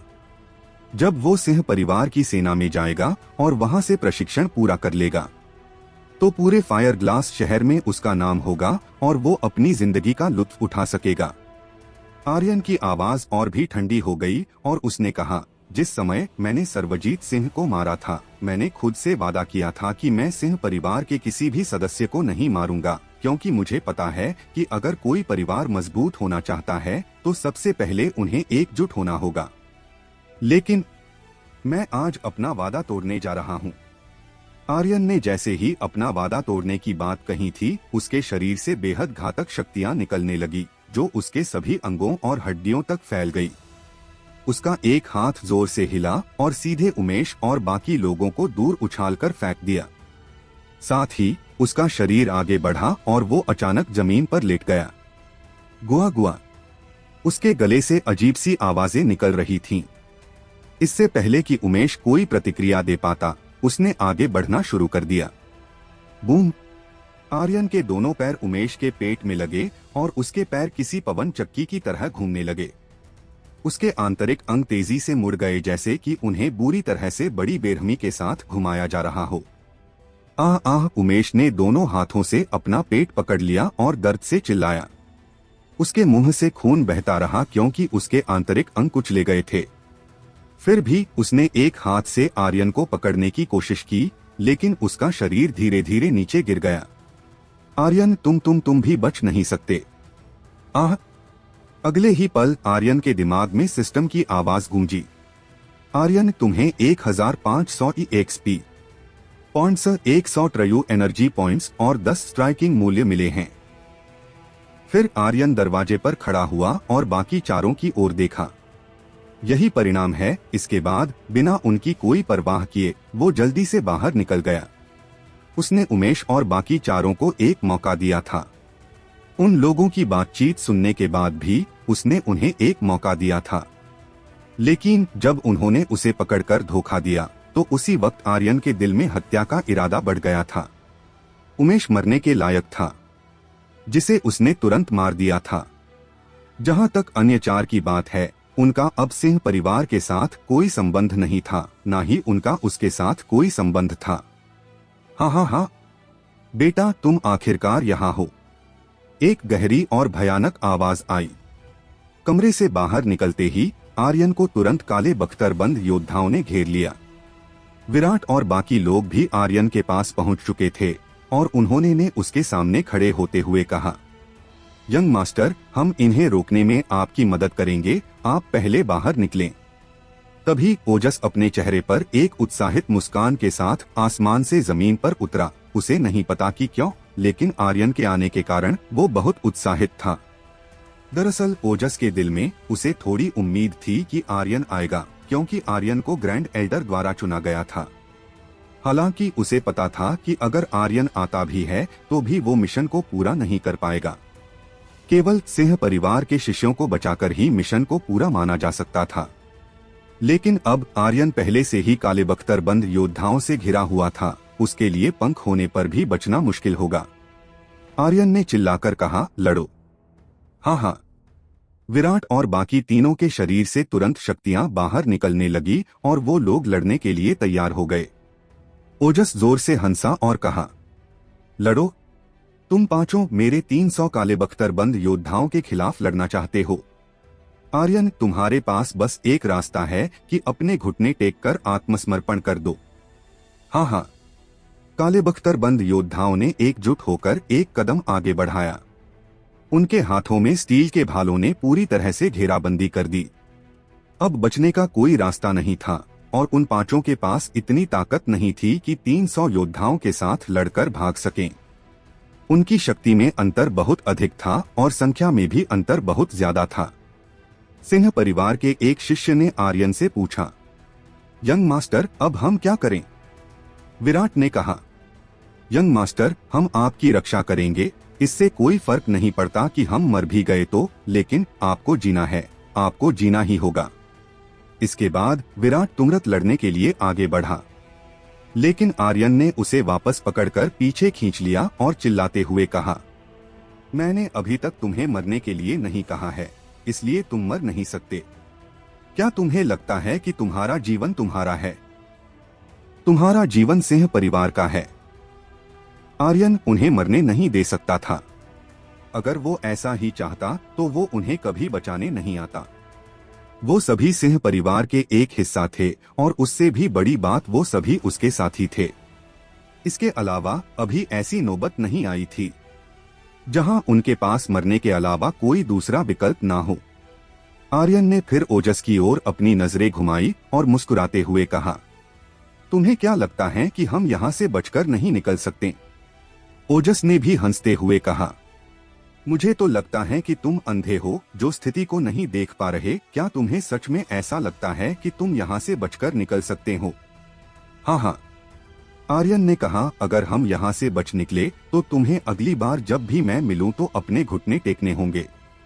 ओजस का चेहरा सदमे से पीला पड़ गया। फिर उसने कहा, अगली बार नहीं होगा, क्योंकि तुम जल्द ही मरने वाले हो। फिर आर्यन ने मुस्कुराते हुए विराट से धीमी आवाज में कहा, थोड़ी देर में मैं दक्षिण में एक रास्ता बनाऊंगा, तुम लोग उस दिशा की ओर दौड़ना, लेकिन याद रखना तुम्हारी गति तेज होनी चाहिए। लेकिन रास्ता कहाँ है? उन चारों में से एक शिष्य ने पूछा। विराट तुरंत चिल्लाया, यंग मास्टर पर विश्वास करो। फिर आर्यन बेतहाशा हंसा और कहा, बस देखते जाओ। Dragon slayer. इसके तुरंत बाद एक हिंसक ब्लेड की आवाज सुनाई दी। आर्यन ने अपने दोनों हाथों से एक ब्लेड को पकड़ लिया और लगातार आकाश की ओर काटते हुए कहा, त्वचा खोल, नस तोड़, हड्डी तोड़, रक्त बर्बाद, आत्मा नष्ट, आत्मा डर, जिंदगी खात्मा। उसने 1 सेकेंड से भी कम समय में 7 वार किए। फिर उसने दक्षिण की ओर अपना ब्लेड दिखाया और चिल्लाते हुए वहां खड़े काले बख्तरबंद योद्धाओं से कहा, अगर तुम लोग मरना नहीं चाहते हो तो भाग जाओ। Dragon cut. उसने एक हमला किया। फिर उसी समय विराट और बाकी लोगों से कहा, भागो। ओजस स्तब्ध रह गया। ज्यादातर काले बख्तरबंद योद्धा भी आर्यन के हाथों में ड्रैगन स्लेयर देख दंग रह गए। उसके हाथों में सर्वोच्च हथियार ड्रैगन स्लेयर था। सिंह परिवार का सर्वोच्च खजाना था। ड्रैगन स्लेयर की उस घनी प्रभुत्वपूर्ण आभा, वो शक्ति जो हर चीज को नीचा दिखाती थी, ने उन लोगों को अंदर तक हिला दिया था। उनको अपने दिलों में थोड़ा डर भी महसूस होने लगा था। ड्रैगन कट के वार ने दक्षिण की ओर खड़े सभी काले बख्तरबंद योद्धाओं को सीधे उड़ा दिया, जिससे सामने तुरंत एक छेद बन गया। विराट और बाकी लोग जल्दी से उस छेद की तरफ भागे। ओजस ने सबसे पहले प्रतिक्रिया दी। वो एक कदम आगे बढ़ा और आर्यन की ओर मुक्का मारा। तुम्हें क्या लगता है कि तुम कहाँ जा रहे हैं? उसी समय ओजस के शरीर से बेहद घनी मात्रा में शक्तियां बाहर निकलने लगी। अब उसे आर्यन की कोई परवाह नहीं थी। वो केवल ड्रैगन स्लेयर की ताकत देखना चाहता था। आर्यन की नजरें काली हो गईं और उसका दाहिना हाथ हिल गया। दाहिने हाथ की जादुई शक्ति। 10 सेकंड के अंदर आर्यन ने अपनी ओर आ रहे ओजस के मुक्के पर एक जोरदार हमला किया। बूम! दोनों हमलों के आपस में टकराते ही आर्यन कुछ कदम पीछे हट गया, जबकि ओजस जो आकाश से नीचे की ओर आर्यन की तरफ बढ़ रहा था, हमले की शक्ति से वापस उड़ते हुए कुछ मीटर पीछे हट गया। उसका हाथ सुन्न हो गया था और वो इसे और बर्दाश्त नहीं कर पा रहा था। उसका दिल उबल रहा था। कितना शक्तिशाली हमला था। इस हमले की शक्ति केवल 10 सेकंड के लिए थी। अगर यह 10 सेकंड से कुछ 1-2 मिनट के लिए होती तो ओजस अब तक मर चुका होता। उसे रोको। ओजस ने तुरंत नीचे उतरते हुए अपने सैनिकों से कहा और अपना दाहिना हाथ रगड़ते हुए और जोर से चिल्लाया, आर्यन, अब तुम बच नहीं पाओगे। Dragon cut. आर्यन ने एक बार फिर ड्रैगन स्लेयर से हमला किया और अगले ही पल कुछ और काले बख्तरबंद योद्धाओं के एक समूह को उड़ा दिया। फिर वो भी तुरंत काले बख्तरबंद योद्धाओं की घेराबंदी से बाहर निकल गया। ओजस जोर से हंसा। आगे बस खाई है, मैं भी देखना चाहता हूँ कि तुम कहाँ भागते हो। हाँ हाँ हाँ। आर्यन को रोकने के लिए ओजस बिल्कुल भी जल्दबाजी में नहीं था, क्योंकि दक्षिण में सिर्फ एक खाई थी और बचने का कोई रास्ता नहीं था। इस समय वो अपने दिल में थोड़ा निराश भी था और आर्यन के साथ मुकाबला करने के बाद यह निराशा और भी मजबूत हो गई। लेकिन वो आर्यन की उपस्थिति को लेकर उत्साहित था। वो उसकी ताकत को लेकर और भी ज्यादा उत्साहित था। हालांकि एक मिशन था, वो उसे बिल्कुल भी नहीं जाने दे सकता था। अगर आर्यन यहाँ से भाग गया तो उसका मिशन फेल हो जाएगा। यही कारण था कि वो निराश था। चिंता मत करो, वो बच नहीं पाएगा, ओजस ने खुद से कहा और कोई जल्दबाजी नहीं की, क्योंकि सामने एक खाई थी। अगर आर्यन नीचे गिर गया तो उसका शरीर टुकड़ों में टूट जाएगा। वो ग्रैंड एल्डर का एकमात्र पोता था। अगर कुछ हुआ तो वो परिणाम सहन नहीं कर पाएगा। धम धम धम। काले बख्तरबंद योद्धा कदम आगे बढ़े। उनकी गति तेज नहीं थी, लेकिन इस बार उनका डिफेंस और भी मजबूत था। यहाँ तक कि आर्यन का ड्रैगन स्लेयर का ड्रैगन कट वार भी उन्हें उड़ा नहीं सका। चेतन ने उत्सुकता से ओजस का पीछा किया और कहा, कमांडर, हमारे सामने एक खाई है। क्या होगा अगर आर्यन? ओजस ने कहा, मुझे पता है कि मैं क्या कर रहा हूँ। अंत में मैं अपनी पहचान प्रकट करूंगा। मैं बस यह देखना चाहता हूँ कि आर्यन खाई के किनारे तक भागकर क्या करने जा रहा है। उसकी राय में आर्यन एक लापरवाह लड़का नहीं था और वो जो कुछ भी कर रहा है कुछ सोच समझकर ही कर रहा होगा। ओजस बस वही देखना चाहता था। इस वक्त आर्यन और बाकी लोगों के लिए आगे कुआं और पीछे खाई जैसे हालात थे। आखिर आर्यन क्या करने की सोच रहा था और क्या वो यहाँ से बचकर निकल पाएगा? हे भगवान, हमारे पीछे एक खाई है। हमें क्या करना चाहिए? विराट ने एक नजर डालने के लिए पीछे पलटकर देखा। वहां कोहरे के अलावा कुछ नहीं था, जैसे उस खाई का कोई अंत ही ना हो। आर्यन ने दूर तक देखा और एक गहरी सांस ली। फिर उसने जमीन से मुट्ठी भर मिट्टी ली और उसे आसमान की ओर उछाल दिया। फिर उसने सिर हिलाया और कहा, रुको रुको। किस बात के लिए रुकें? विराट हैरान था, लेकिन उसने कुछ नहीं पूछा। उसका मानना था कि आर्यन के पास जरूर कोई ना कोई रास्ता होगा, भले ही कैसी भी स्थिति हो, लेकिन फिर भी वो आर्यन पर आंख मूंदकर विश्वास करता। रुको। जैसे ही ओजस ने यह कहा, सैकड़ों काले बख्तरबंद योद्धा तुरंत रुक गए। हाँ, फिर सभी काले बख्तरबंद योद्धाओं ने ढाल स्थापित की, भाला स्थापित किया और आक्रमण और रक्षा दोनों के साथ एक युद्ध संरचना तैयार की। ओजस उनके बीच से निकलते हुए सामने आया और कहा, मैंने पहले ही कहा था कि तुम यहाँ से बचकर नहीं निकल सकते। तुम्हारे पास अभी भी वक्त है। चुपचाप घुटने टेको और खुद को मेरे हवाले कर दो, क्योंकि तुम्हारे पास इसके अलावा कोई दूसरा रास्ता नहीं है। फिर वो जोर जोर से हंसने लगा। आर्यन भी हल्के से हंसा। भूल जाओ, सिंह परिवार के वंशज कभी हार नहीं मानते और तुम मुझे आत्मसमर्पण करने की कह रहे हो। ऐसा कभी नहीं होगा। और वैसे क्या तुम्हें सच में लगता है कि मेरे पास कोई रास्ता नहीं बचा? आर्यन ने अपने हाथों को अपनी पीठ के पीछे कर लिया और लगातार हवा की दिशा को महसूस करने लगा। इस वक्त उसे थोड़ी चिंता भी होने लगी थी। ओजस ने हंसते हुए कहा, तुम पहले से ही खाई के किनारे पर खड़े हो, जिद मत करो और हार मान लो, इस दुनिया में ताकत ही सब कुछ है।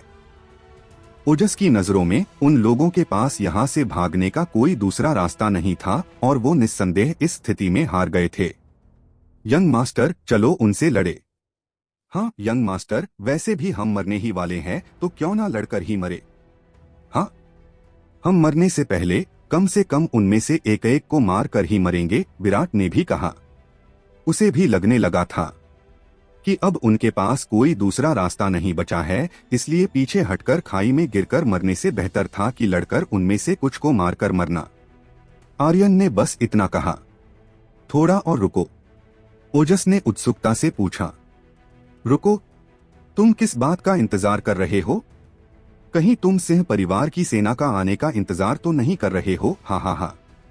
तभी ठंडी हवा का एक झोंका चला और आर्यन ने हंसते हुए कहा, चूंकि तुमने सिंह परिवार की सेना का जिक्र किया है तो मैं तुम्हें बता दूं, ब्लैक ड्रैगन आर्मी नीली रेखा शिविर के काले बख्तरबंद योद्धाओं की लड़ाई की ताकत उतनी भी अच्छी नहीं है। ओजस की भौहें कसने लगीं और कई काले बख्तरबंद योद्धा भी गुस्सा हो गए। फिर ओजस ने आर्यन की ओर देखते हुए कहा, तुम्हें कैसे पता चला? वो अतुलनीय रूप से हैरान था।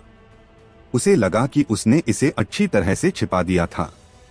आर्यन हल्के से मुस्कुराया और कहा, तुम्हारे रात के हमले की शुरुआत से सिंह परिवार द्वारा सैनिकों को भेजने से इनकार करने तक, तुम्हारे उकसावे तक, और सबसे जरूरी बात, तुम्हारे हाथों में ब्लैक ड्रैगन शील्ड है, जो सिंह परिवार की ब्लैक ड्रैगन आर्मी की एक अनूठी शील्ड है। शुरू में यह केवल उसका एक संदेह था। आर्यन को यह भी पता था कि ओजस और बाकी लोग आम डाकू नहीं थे, ना ही वो शाही परिवार और प्रजापति परिवार से कामिकेज थे। ऐसा इसलिए था क्योंकि उनके शरीरों से निकलने वाली शक्तियां उस तरह की शक्तियां थी जो लंबे युद्धों में विकसित की गई थी और सामान्य योद्धाओं से पूरी तरह से अलग थी। शुरू में यह केवल एक संदेह था, लेकिन जब उन्होंने सिंह परिवार का उपहास उड़ाया और मजाक बनाया जो केवल उसे गुस्सा दिलाने के लिए किया जा रहा था, ने उसके मन में संदेह गहरा कर दिया। ओजस स्तब्ध रह गया। काले बख्तरबंद योद्धाओं के हाथों में शील्ड को देखते हुए उसे अचानक एहसास हुआ और उसने कहा, मैंने वास्तव में तुम्हें कम आंका, मुझे उम्मीद नहीं थी कि तुम इतनी सावधानी बरतोगे। आर्यन ने कहा, अगर मैं सावधान नहीं होता तो तुम्हारे ब्लैक ड्रैगन योद्धाओं को भारी नुकसान उठाना पड़ता। पहाड़ी के प्रवेश द्वार पर सभी लोग बेहोश हैं, वरना उन्हें मारना सिर्फ एक कट की बात थी। और अभी जो मैंने ड्रैगन स्लेयर से हमला किया, क्या तुम्हें लगता है कि वो तुम्हारे अधीनस्थों को नहीं मार सकता था? आर्यन पूरे समय अपनी शक्ति को नियंत्रित कर रहा था। नीली रेखा शिविर में घुसने के बाद उसका संदेह लगभग खत्म हो चुका था। फिर आर्यन ने आगे कहा, अगर मैं गलत नहीं हूँ तो यह एक परीक्षा होनी चाहिए। ओजस अपने दिल में बेहद हैरान था, लेकिन उसने इसे सहन किया और जोर से हंसा। चूंकि तुम जानते हो कि यह एक परीक्षा है, तो मुझे परीक्षा के परिणामों के बारे में और कुछ कहने की जरूरत नहीं है।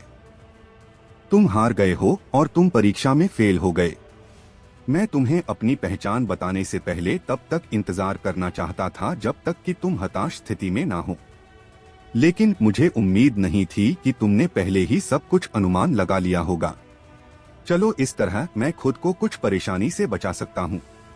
फिर उसने हंसते हुए अपने सभी योद्धाओं को आदेश दिया, अपने सभी हथियार हटा दो। रुको, आर्यन चिल्लाया, परीक्षा अभी खत्म नहीं हुई है और मैं अभी तक फेल नहीं हुआ हूँ। मेरे आर्यन के शब्दकोश में हार मानने वाली जैसी कोई बात नहीं है, और ना ही सिंह परिवार के शिष्य कभी किसी से हारेंगे। ओजस ने हंसते हुए फिर से कहा, क्या तुम्हारे पास अभी भी कोई रास्ता है? तुम बिल्कुल भी बच नहीं सकते। 3 दिन लगभग पूरे हो चुके हैं। चाहे वो समय हो या कोई रास्ता, तुम्हारे पास कुछ भी नहीं है। फिर तुम कैसे कह सकते हो कि मैंने हार नहीं मानी है? तभी ठंडी हवा और तेज हो गई। एक नया दिन शुरू हो गया था और पूर्व चमकने लगा था। आखिर आ गया। आर्यन थोड़ा खुश था। उसने ओजस की ओर देखा और कहा, क्या आपने मुझसे यह नहीं पूछा कि मैं किस चीज का इंतजार कर रहा था? ओजस ने कहा, तो फिर बता दो तुम किस चीज का इंतजार कर रहे थे। वैसे किसी भी चीज का इंतजार करना बेकार है। हार मानना ही तुम्हारे पास एकमात्र विकल्प है। आर्यन ने हवा की गति को महसूस किया और मुस्कुराते हुए कहा, मैं हवा की दिशा का इंतजार कर रहा था। कूदो! आर्यन अचानक चिल्लाया। विराट चौंक गया, लेकिन तुरंत बिना किसी हिचकिचाहट के नीचे कूद गया। उसके बाद बाकी तीनों भी नीचे कूद गए। उन्हें आर्यन पर पूरा भरोसा था। भले ही वो जानते थे कि ओजस सिंह परिवार से था, लेकिन फिर भी उन्हें आर्यन पर कोई संदेह नहीं था, क्योंकि आर्यन एक यंग मास्टर था। एक यंग मास्टर जो उन्हें बचाने के लिए अपनी जान भी जोखिम में डाल सकता था। उनके लिए बस इतना ही काफी था। ओजस तुरंत एक कदम आगे बढ़कर चिल्लाया, आर्यन नहीं, ऐसा मत करो। आर्यन ने मुस्कुराते हुए कहा, याद रखना, अगली बार जब हम मिलेंगे तो आपको मेरे सामने घुटने टेकने होंगे। हा हा हा। इसके बाद आर्यन पीछे की ओर मुड़ा और सीधे खाई में कूद गया। फिर उसकी एक आवाज गूंजी, अपने सेनापति को बताना, मुझे आर्यन को हराना इतना आसान नहीं है। ओह ओह, हा हा हा हा हा हा। आर्यन बेतहाशा हंसा और साथ ही विराट और बाकी लोगों से चिल्लाते हुए कहा, शक्ति सुरक्षा। विराट और बाकी तीनों ने वैसा ही किया जैसा उनसे कहा गया था। तुरंत उन चारों ने अपने शरीर की रक्षा के लिए अपनी शक्तियों को बाहर निकाल दिया। छपाक छपाक, लगातार कुछ आवाजों के साथ वो सभी झील में गिर गए। उन्हें कुछ नहीं हुआ था। फिर वो सभी तैरकर झील के किनारे पहुंचे। विराट ने पूछा, यंग मास्टर, अब हम कहां जा रहे हैं? सिंह परिवार की सेना। आर्यन ने संकोच नहीं किया। इस बार यह उनका गंतव्य था। उनमें से एक ने कहा, उन्होंने लगभग हमें मार ही दिया गया था। क्या आप अभी भी वहां जाना चाहते हैं? हाँ, वो बहुत निर्दयी हैं। ओजस के तरीके वास्तव में निर्दयी थे। उसने उन्हें खाई में कूदने के लिए मजबूर किया। अगर हवा के आने और थोड़ा विचलित होने का इंतजार करने का सबसे अच्छा समय नहीं होता, तो वो सभी मौत के घाट उतर जाते। आर्यन ने हंसते हुए कहा, वो जितना अधिक निर्दयी होंगे, हम उतना ही अधिक मजबूत होंगे। हम उन्हें बता देंगे कि हम नरम हड्डियां नहीं हैं और कोई भी हमें सिर्फ इसलिए नहीं झुका सकता कि वो ऐसा चाहते हैं। क्या तुम लोग सिंह परिवार की सेना में कदम नहीं रखना चाहते हो? सिंह परिवार की सेना को रौंद दो। विराट ने अपनी लार निगल ली और आगे कहा, मैं वहां जाने के लिए बहुत उत्साहित हूं। हाँ हाँ हाँ। सिंह परिवार की सेना को रौंदना, आर्यन यही तो करना चाहता था। इसके अलावा यह निश्चित रूप से बहुत रोमांचक होगा। अगर वो उच्च और शक्तिशाली सिंह परिवार की सेना को अपने अधीन करना चाहता था, तो उसे उनको पहले रौंदना होगा। सिंह परिवार की सेना उन्हें केवल बल से कुचल सकती थी। फिर चाहे वो उन्हें इस हद तक कुचल दें कि वो सांस तक नहीं ले पाए, तो भी वो उनसे नाराज नहीं होंगे, केवल उनकी प्रशंसा करेंगे। अगर वो सेना में अपनी पहचान बनाना चाहता था, उनको अधीन करना चाहता था, तो यह सबसे तेज तरीका था। कभी हार ना मानना, बल्कि उनकी सभी कोशिशों को रौंदना। आर्यन और बाकी चारों के झील में कूदने के तुरंत बाद ओजस अपनी ब्लैक ड्रैगन आर्मी के 300 से अधिक योद्धाओं को लेकर वापस अंधेर घाटी में पहुंचा। यह सिंह परिवार की सेना का मुख्य शिविर था। वो उन्हें बताना चाहता था कि अभी क्या हुआ। अभी वो वास्तव में उड़ना चाहता था, क्योंकि आर्यन ने उसे बहुत उत्साहित कर दिया था।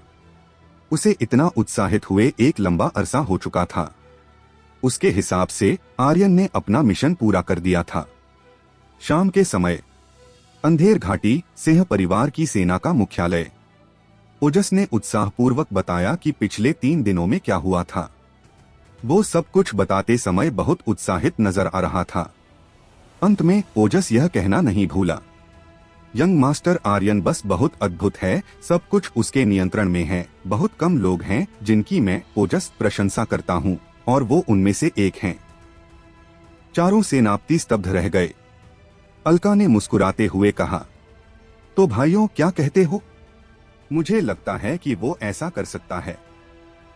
युद्ध आत्मा स्तर की शक्तियों के साथ आर्यन ने वास्तव में सबसे कठिन परीक्षा पूरी की थी।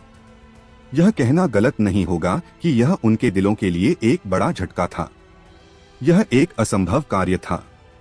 पृथ्वी ने कहा, ओजस तुमने अभी बताया था कि तुम्हारे पास अभी भी 4 शिष्य हैं? ओजस ने जवाब दिया, वो गद्दार हैं, वो सिंह परिवार के शिष्यों के नाम पर धब्बा है और ना वो सिंह परिवार की सेना में आने के योग्य है। पृथ्वी ने आगे कहा, आर्यन का मिशन क्या था?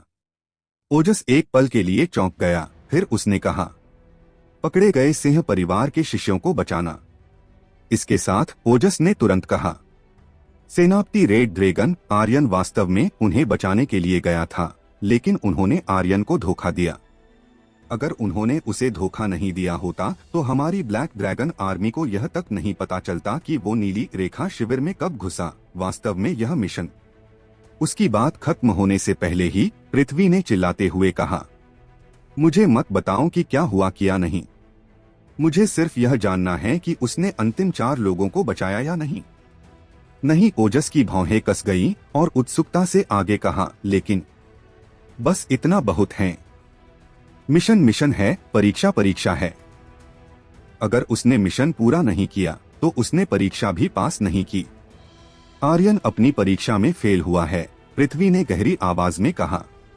यह सुनकर अलका का चेहरा गुस्से से भर गया और वो आगे बढ़ी और बोली, बड़े भाई, ओजस पहले ही साफ साफ कह चुका है कि वो 4 गद्दार हैं। क्या आप यह कहना चाहते हैं कि एक गद्दार को बचाना अपनी जान बचाने से अच्छा है?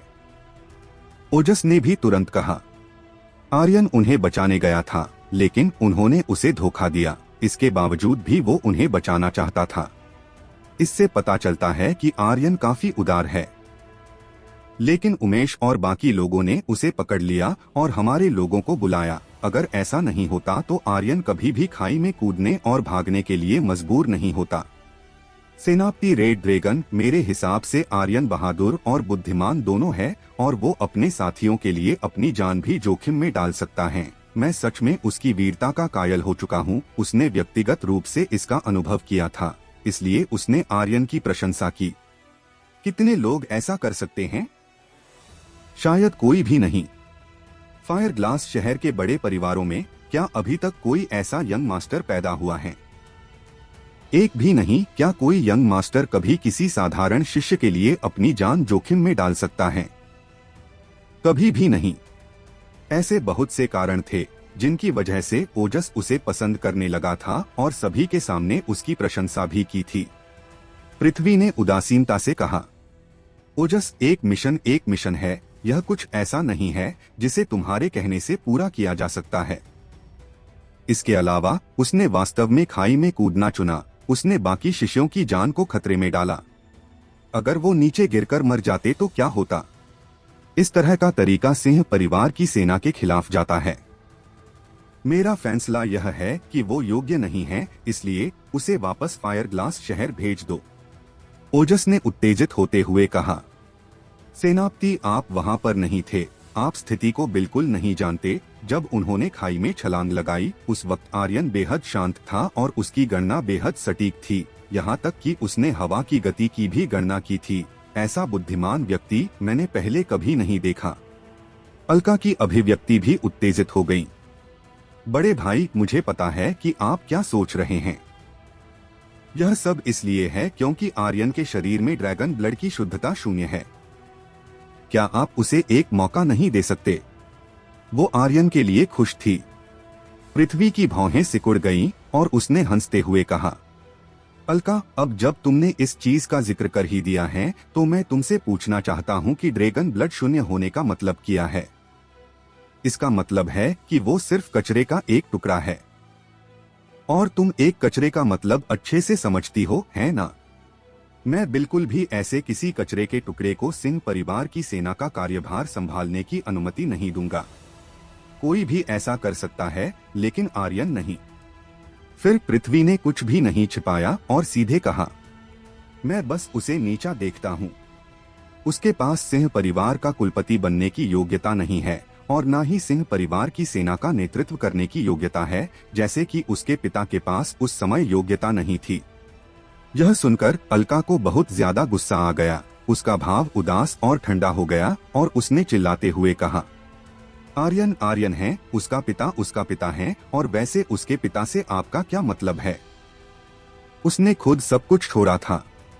अगर ऐसा नहीं होता तो सिंह परिवार में उसके जैसा कोई दूसरा शक्तिशाली योद्धा नहीं होता। अलका ने दृढ़ता से बोलना जारी रखा, इसके अलावा क्या हुआ अगर उसके पास ड्रैगन ब्लड नहीं है? मैं उसे परीक्षा का पहला दौर पास करने की मंजूरी देती हूँ। ओजस ने भी तुरंत अपनी राय देते हुए कहा, मैं मुख्य परीक्षक हूँ।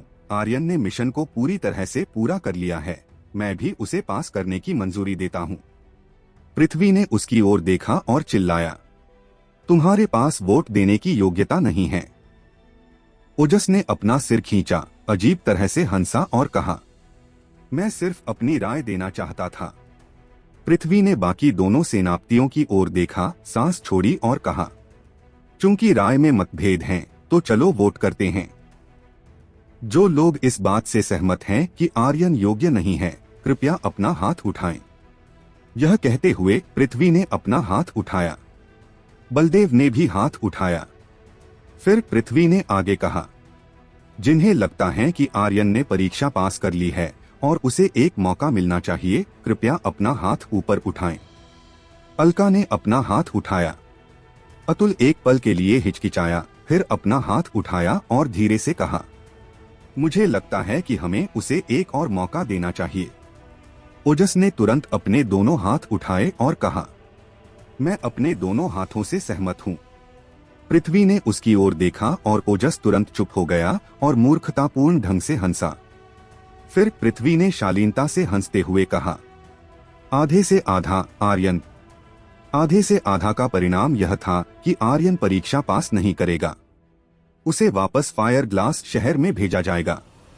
उसी समय अलका ने दांत भींचते हुए घुटने टेके और लगभग भीख मांगते हुए कहा, बड़े भाई कृपया उसे एक और मौका दें। मैं गारंटी देती हूँ, अगर वो दूसरी परीक्षा में विफल रहा तो मैं अलका सेनापति के पद से इस्तीफा दे दूंगी। हुँ, अलका बहन। पृथ्वी का दिल गुस्से से भर गया था। वो आर्यन से बहुत ज्यादा नफरत करता था। उसने अपनी मुट्ठी को कसकर पकड़ लिया, फिर एक गहरी सांस ली, अपने दिल के गुस्से को दबाया और चिल्लाते हुए कहा, अच्छा अलका, क्योंकि तुम उसकी रक्षा करना चाहती हो तो मैं तुम्हें एक और मौका दूंगा। बाकी परीक्षाओं पर समय बर्बाद करने की कोई जरूरत नहीं है। उसे सीधे अंतिम परीक्षा के अंतिम चरण में प्रवेश करने दो। जब अलका ने यह सुना तो उसने गुस्से में कहा, बड़े भाई क्या आप चाहते हैं कि वो वहीं मर जाए? पृथ्वी ने हंसते हुए कहा, हाँ मैं चाहता हूँ कि वो अंदर ही मर जाए। इसके अलावा मैं देखना चाहता हूँ कि क्या तुम यह जोखिम उठाने के लिए तैयार हो। वास्तव में एक गारंटर के रूप में अलका ने पृथ्वी को बहुत ज्यादा गुस्सा दिला दिया था और एक पल बाद उसके शरीर से बेहद घनी मात्रा में खतरनाक शक्तियां भी बाहर निकलने लगी थी। यंग मास्टर, आपने मिशन को अच्छी तरह से पास किया था। हाँ यंग मास्टर, मुझे तो लगता है कि सभी सेनापति ने मिलकर आपको एक बड़ा इनाम देने के बारे में सोचा होगा। मैंने अभी सुना है कि यह मिशन सबसे कठिन है। यहाँ तक कि ग्रैंड एल्डर का मिशन भी इससे 3 गुना आसान था। हाँ यंग मास्टर, आप बहुत अद्भुत हैं। हाँ। विराट और बाकी शिष्य आर्यन की खूब तारीफ कर रहे थे। वो जब सिंह परिवार की सेना के मुख्य शिविर में पहुंचे तो उनका वहां अच्छे से स्वागत हुआ था और उन्हें शराब के साथ अच्छा खाना भी परोसा गया था। हालांकि अभी तक चारों सेनापतियों में से कोई भी उनसे नहीं मिला था और न ही उनमें से कोई बाहर आया था। यह पूछने पर कि परीक्षा पूरी हुई या नहीं, किसी ने कुछ नहीं कहा और न ही कोई उन्हें सूचित करने आया। इससे आर्यन को थोड़ा संदेह हुआ।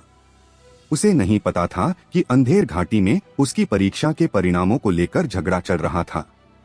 इसके अलावा वो इससे भी अनजान था कि सेनापति अलका ने उसकी परीक्षा जारी रखने के लिए अपने सेनापति पद को दांव पर लगा दिया था। सिंह परिवार की सेना के मुख्य शिविर में आने के बाद से उन्होंने चेतन और अन्य लोगों को फिर कभी नहीं देखा था। यहाँ तक कि ओजस भी गायब हो गया था और सैनिकों को भी कुछ पता नहीं था। केवल एक वाक्य, उन्हें यहाँ प्रतीक्षा करनी होगी, के अलावा उनसे कुछ भी नहीं कहा गया था। इसके बाद उन्होंने पूरी दोपहर इंतजार किया, लेकिन कोई नहीं आया। विराट और बाकी लोगों का सब्र अब जवाब देने लगा था। क्या सिंह परिवार की सेना की गति बहुत धीमी नहीं है? हाँ, मुझे भी ऐसा ही लगता है। आखिर वो लोग हमें यहाँ इंतजार कराने के बाद क्या करना चाहते हैं? एक और शिष्य ने कहा। मुझे बाहर जाकर उस कमांडर ओजस से पूछना चाहिए, विराट ने कहा। फिर वो खड़ा होकर हॉल से बाहर जाने लगा, लेकिन इससे पहले कि वो बाहर निकल पाता, दो सैनिकों ने उसे बीच में ही रोक दिया। कृपया हॉल में प्रतीक्षा करें, विराट नाखुश होकर चिल्लाया। हम दोपहर से यहाँ हैं और कितना इंतजार करें? और आप अभी भी चाहते हैं कि हम इंतजार करें? आखिर आप लोग करना क्या चाहते हैं? सैनिक ने कहा। हमें जो आदेश मिला है वो तुम लोगों को हॉल से बाहर नहीं जाने देना है। अब यह किस लिए है और क्यों है हमें कुछ नहीं पता, तो वापस जाओ और हमें हमारा काम करने दो। मैं यहाँ से बाहर जा रहा हूँ और आप लोग मुझे रोक कर दिखाएं, विराट ने कहा और उनके बीच से बाहर जाने की कोशिश करने लगा। तभी सैनिक गहरी आवाज में चिल्लाया और अगले ही पल पूरा हॉल पूरी तरह से घिर गया। सिंह परिवार के सैनिकों की 3 टुकड़ियां अंदर और 3 टुकड़ियां बाहर खड़ी हो गई। साथ ही तीरंदाजों ने उन्हें चारों ओर से इतनी मजबूती से घेर लिया कि पानी की एक बूंद भी नहीं निकल सकती थी। सिर्फ एक आदेश और पलक झपकते ही उनकी लाशें फर्श पर पड़ी होंगी। लेकिन फिर भी विराट डरा नहीं और चिल्लाते हुए कहा, क्या आप लोगों को लगता है कि हम डर जाएंगे? क्या तुम्हें पता नहीं है कि अंदर कौन है? तभी आर्यन ने कहा, विराट, अगर वो चाहते हैं कि हम इंतजार करें तो हम इंतजार करेंगे। वापस आओ और मांस खाना जारी रखो। यह स्थिति नीली रेखा शिविर की तरह नहीं थी। आर्यन इन योद्धाओं की जानलेवा आभा को महसूस कर सकता था। बस एक कदम और उन सभी को मार दिया जाता। शाम को सेनापति के कवच में एक महिला हॉल में दाखिल हुई। वो अपने 30 के दशक में लग रही थी और हॉल में प्रवेश करते ही उसकी नजरें आर्यन पर टिक गई। जैसे ही उसने आर्यन को देखा, उसकी आंखें थोड़ी कांपने लगी थी, उसकी आंखों के कोने थोड़े नम और उसकी नजरें अंधीन लालसा से भरी हुई थीं। नहीं, शायद यह लालसा का एक बहुत ही जटिल रूप था। आर्यन भी चौंक गया। उसने पहले कभी उस महिला को अपने सामने नहीं देखा था। फिर वो उसे इस तरह क्यों देख रही थी? यह महिला कोई और नहीं बल्कि सेनापति अलका थी। जिस क्षण उसने आर्यन को देखा, उसका दिल डूब गया। यह वास्तव में उसके जैसा है, बहुत समान है, यह बिल्कुल हुबहू उसी के जैसा है। इसके बाद अलका ने आगे बढ़कर आदेश दिया, उनके शराब के कप भर दो, मुझे कुछ महत्वपूर्ण घोषणा करनी है। विराट ने नीची आवाज में आर्यन से कहा, यंग मास्टर, शायद वो सेनापति वाइट हैं। मैंने सुना है कि वो सिंह परिवार की सेना में एकमात्र महिला सेनापति हैं। सेनापति वाइट, आर्यन ने दोहराते हुए कहा। वो बिल्कुल भी इस बारे में नहीं जानता था। अलका ने शराब का एक प्याला उठाया और मुस्कुराते हुए कहा, परीक्षा पास करने पर बधाई हो। फिर उसने शराब का एक घूंट पिया। क्या सेना में शराब पी सकते हैं? आर्यन ने अपने दिल में खुद से पूछा। उनका शराब पीना तो ठीक था, क्योंकि वो अभी तक सिंह परिवार की सेना के हिस्सा नहीं बने थे, लेकिन अलका तो एक सेनापति थी। फिर उसने इसके बारे में ज्यादा नहीं सोचा और शराब का एक घूंट पी लिया। अलका ने आर्यन की ओर देखा और एक कड़वी मुस्कान के साथ कहा, तुमने अपना मिशन बहुत अच्छी तरह से पूरा किया है। अपने पिता से भी बेहतर। मैं तुम्हारे लिए बहुत खुश हूँ। फिर वो खुद पर काबू नहीं रख सकी और आगे कहा, आर्यन, थोड़ी देर के लिए मेरे साथ बाहर आओ। सेनापति अलका और आर्यन के पिता साथ में यहाँ आए थे और साथ में ही उन्होंने सेना की परीक्षा में भाग लिया था। लेकिन यह वो समय भी था जब आर्यन के पिता आर्यन की मां से मिले। फिर आर्यन के पिता ने परीक्षा बीच में छोड़ दी और उसकी मां के साथ वापस फायर ग्लास शहर चला गया। उस समय अलका के दिल को ऐसा लगा जैसे वो टूट गया हो। अंत में उसने पूरे अंकों के साथ परीक्षा उत्तीर्ण की और सेना में रहने का फैसला किया। 16 साल बीत चुके थे, लेकिन वो फिर कभी फायर ग्लास शहर वापस नहीं गई। उसने अपनी पूरी जिंदगी सिंह परिवार की सेना को समर्पित कर दी। 4 सेनापति में से एक बनने के बाद से उसकी व्हाइट ड्रैगन सेना सबसे मजबूत और शक्तिशाली बन चुकी थी। वो इतनी लड़ाई क्यों लड़ रही थी? इसका कारण यह था कि वो आर्यन के पिता से प्यार करती थी और उसे हमेशा के लिए भूलना चाहती थी। हालांकि जिस क्षण उसने आर्यन को देखा, उसके दिल में लालसा फूट पड़ी और वो अब इसे रोक नहीं सकी। आर्यन ने चुपचाप अलका का पीछा किया। वो तभी रुका जब अलका रुकी। उसने रास्ते में उससे कुछ नहीं पूछा। पता नहीं क्यों उसे ऐसा महसूस हो रहा था कि अलका उसके दिल के बहुत करीब थी। आप सब जा सकते हैं, अलका ने वहां खड़े सैनिकों से कहा। ठीक है सेनापति, सभी सैनिक पीछे हट गए। अलका ने डूबते सूरज को देखा और बेपरवाह होकर कहा, क्या तुम्हें पता है कि मैंने तुम्हें अकेले क्यों बुलाया है? आर्यन ने अपना सिर हिलाया और कहा, मुझे नहीं पता। अलका ने आर्यन की ओर देखा, फिर मुस्कुराते हुए कहा, आज रात तुम अंतिम परीक्षा में प्रवेश करोगे, जंगल में उत्तरजीविता। तुम्हें 1 महीने के भीतर एक लेवल 5 बीस्ट, 10 लेवल 4 बीस्ट और 100 लेवल 3 बीस्ट को मारना होगा। फिर तुम्हें ड्रैगन वैली में वापस आने का रास्ता भी खोजना होगा। डिमन बीस्ट को मारना होगा। आर्यन ने इसके बारे में सोचा और महसूस किया कि यह मिशन उसके लिए तैयार किया गया था, लेकिन क्या 5वें लेवल का बीस्ट? यह कुछ ज्यादा ही नहीं हो गया? तभी उसे आदमखोर किंग कॉन्ग एप का ख्याल आ गया और उसका सिर लगभग सुन्न हो गया। उसके लिए अभी भी एक लेवल 5 के डिमन बीस्ट को मारना बहुत मुश्किल था। अलका ने एक गहरी सांस छोड़ी और आगे कहा, यह एक मिशन है, तुम्हें खतरनाक डिमन बीस्ट के इलाकों में छोड़ा जाएगा जो वीरान पर्वत की गहराई में है। वहां तुम्हें डिमन बीस्ट का शिकार करने के अलावा उनसे बचना भी होगा। यह कहा जा सकता है कि इस मिशन में जीवित रहने की संभावना कम है और तुम्हारी वर्तमान शक्तियों के साथ इसे पूरा करने की संभावना शून्य है। तुम हार मान सकते हो। क्या सिंह परिवार के सभी सैनिक इतने निर्दयी हैं? यह पूरी तरह से आत्महत्या है, आर्यन ने शिकायत की और फिर दृढ़ता से कहा, मैं हार नहीं मानूंगा। मैं चाचा को निराश नहीं करना चाहता और मैं दादा को निराश नहीं करना चाहता। इसके अलावा आर्यन की खुद की भी कुछ योजनाएं थी। वो वहां वीरान पर्वत की गहराई में खुद से भी जाना चाहता था, लेकिन अब यह उसके पास एक अच्छा मौका था वहां जाकर फायर ड्रैगन को ढूंढने का और उसे मारकर ड्रैगन ब्लड प्राप्त करने का। वो अपने दादा की चोटों को ठीक करने के लिए ड्रैगन ब्लड का उपयोग करना चाहता था।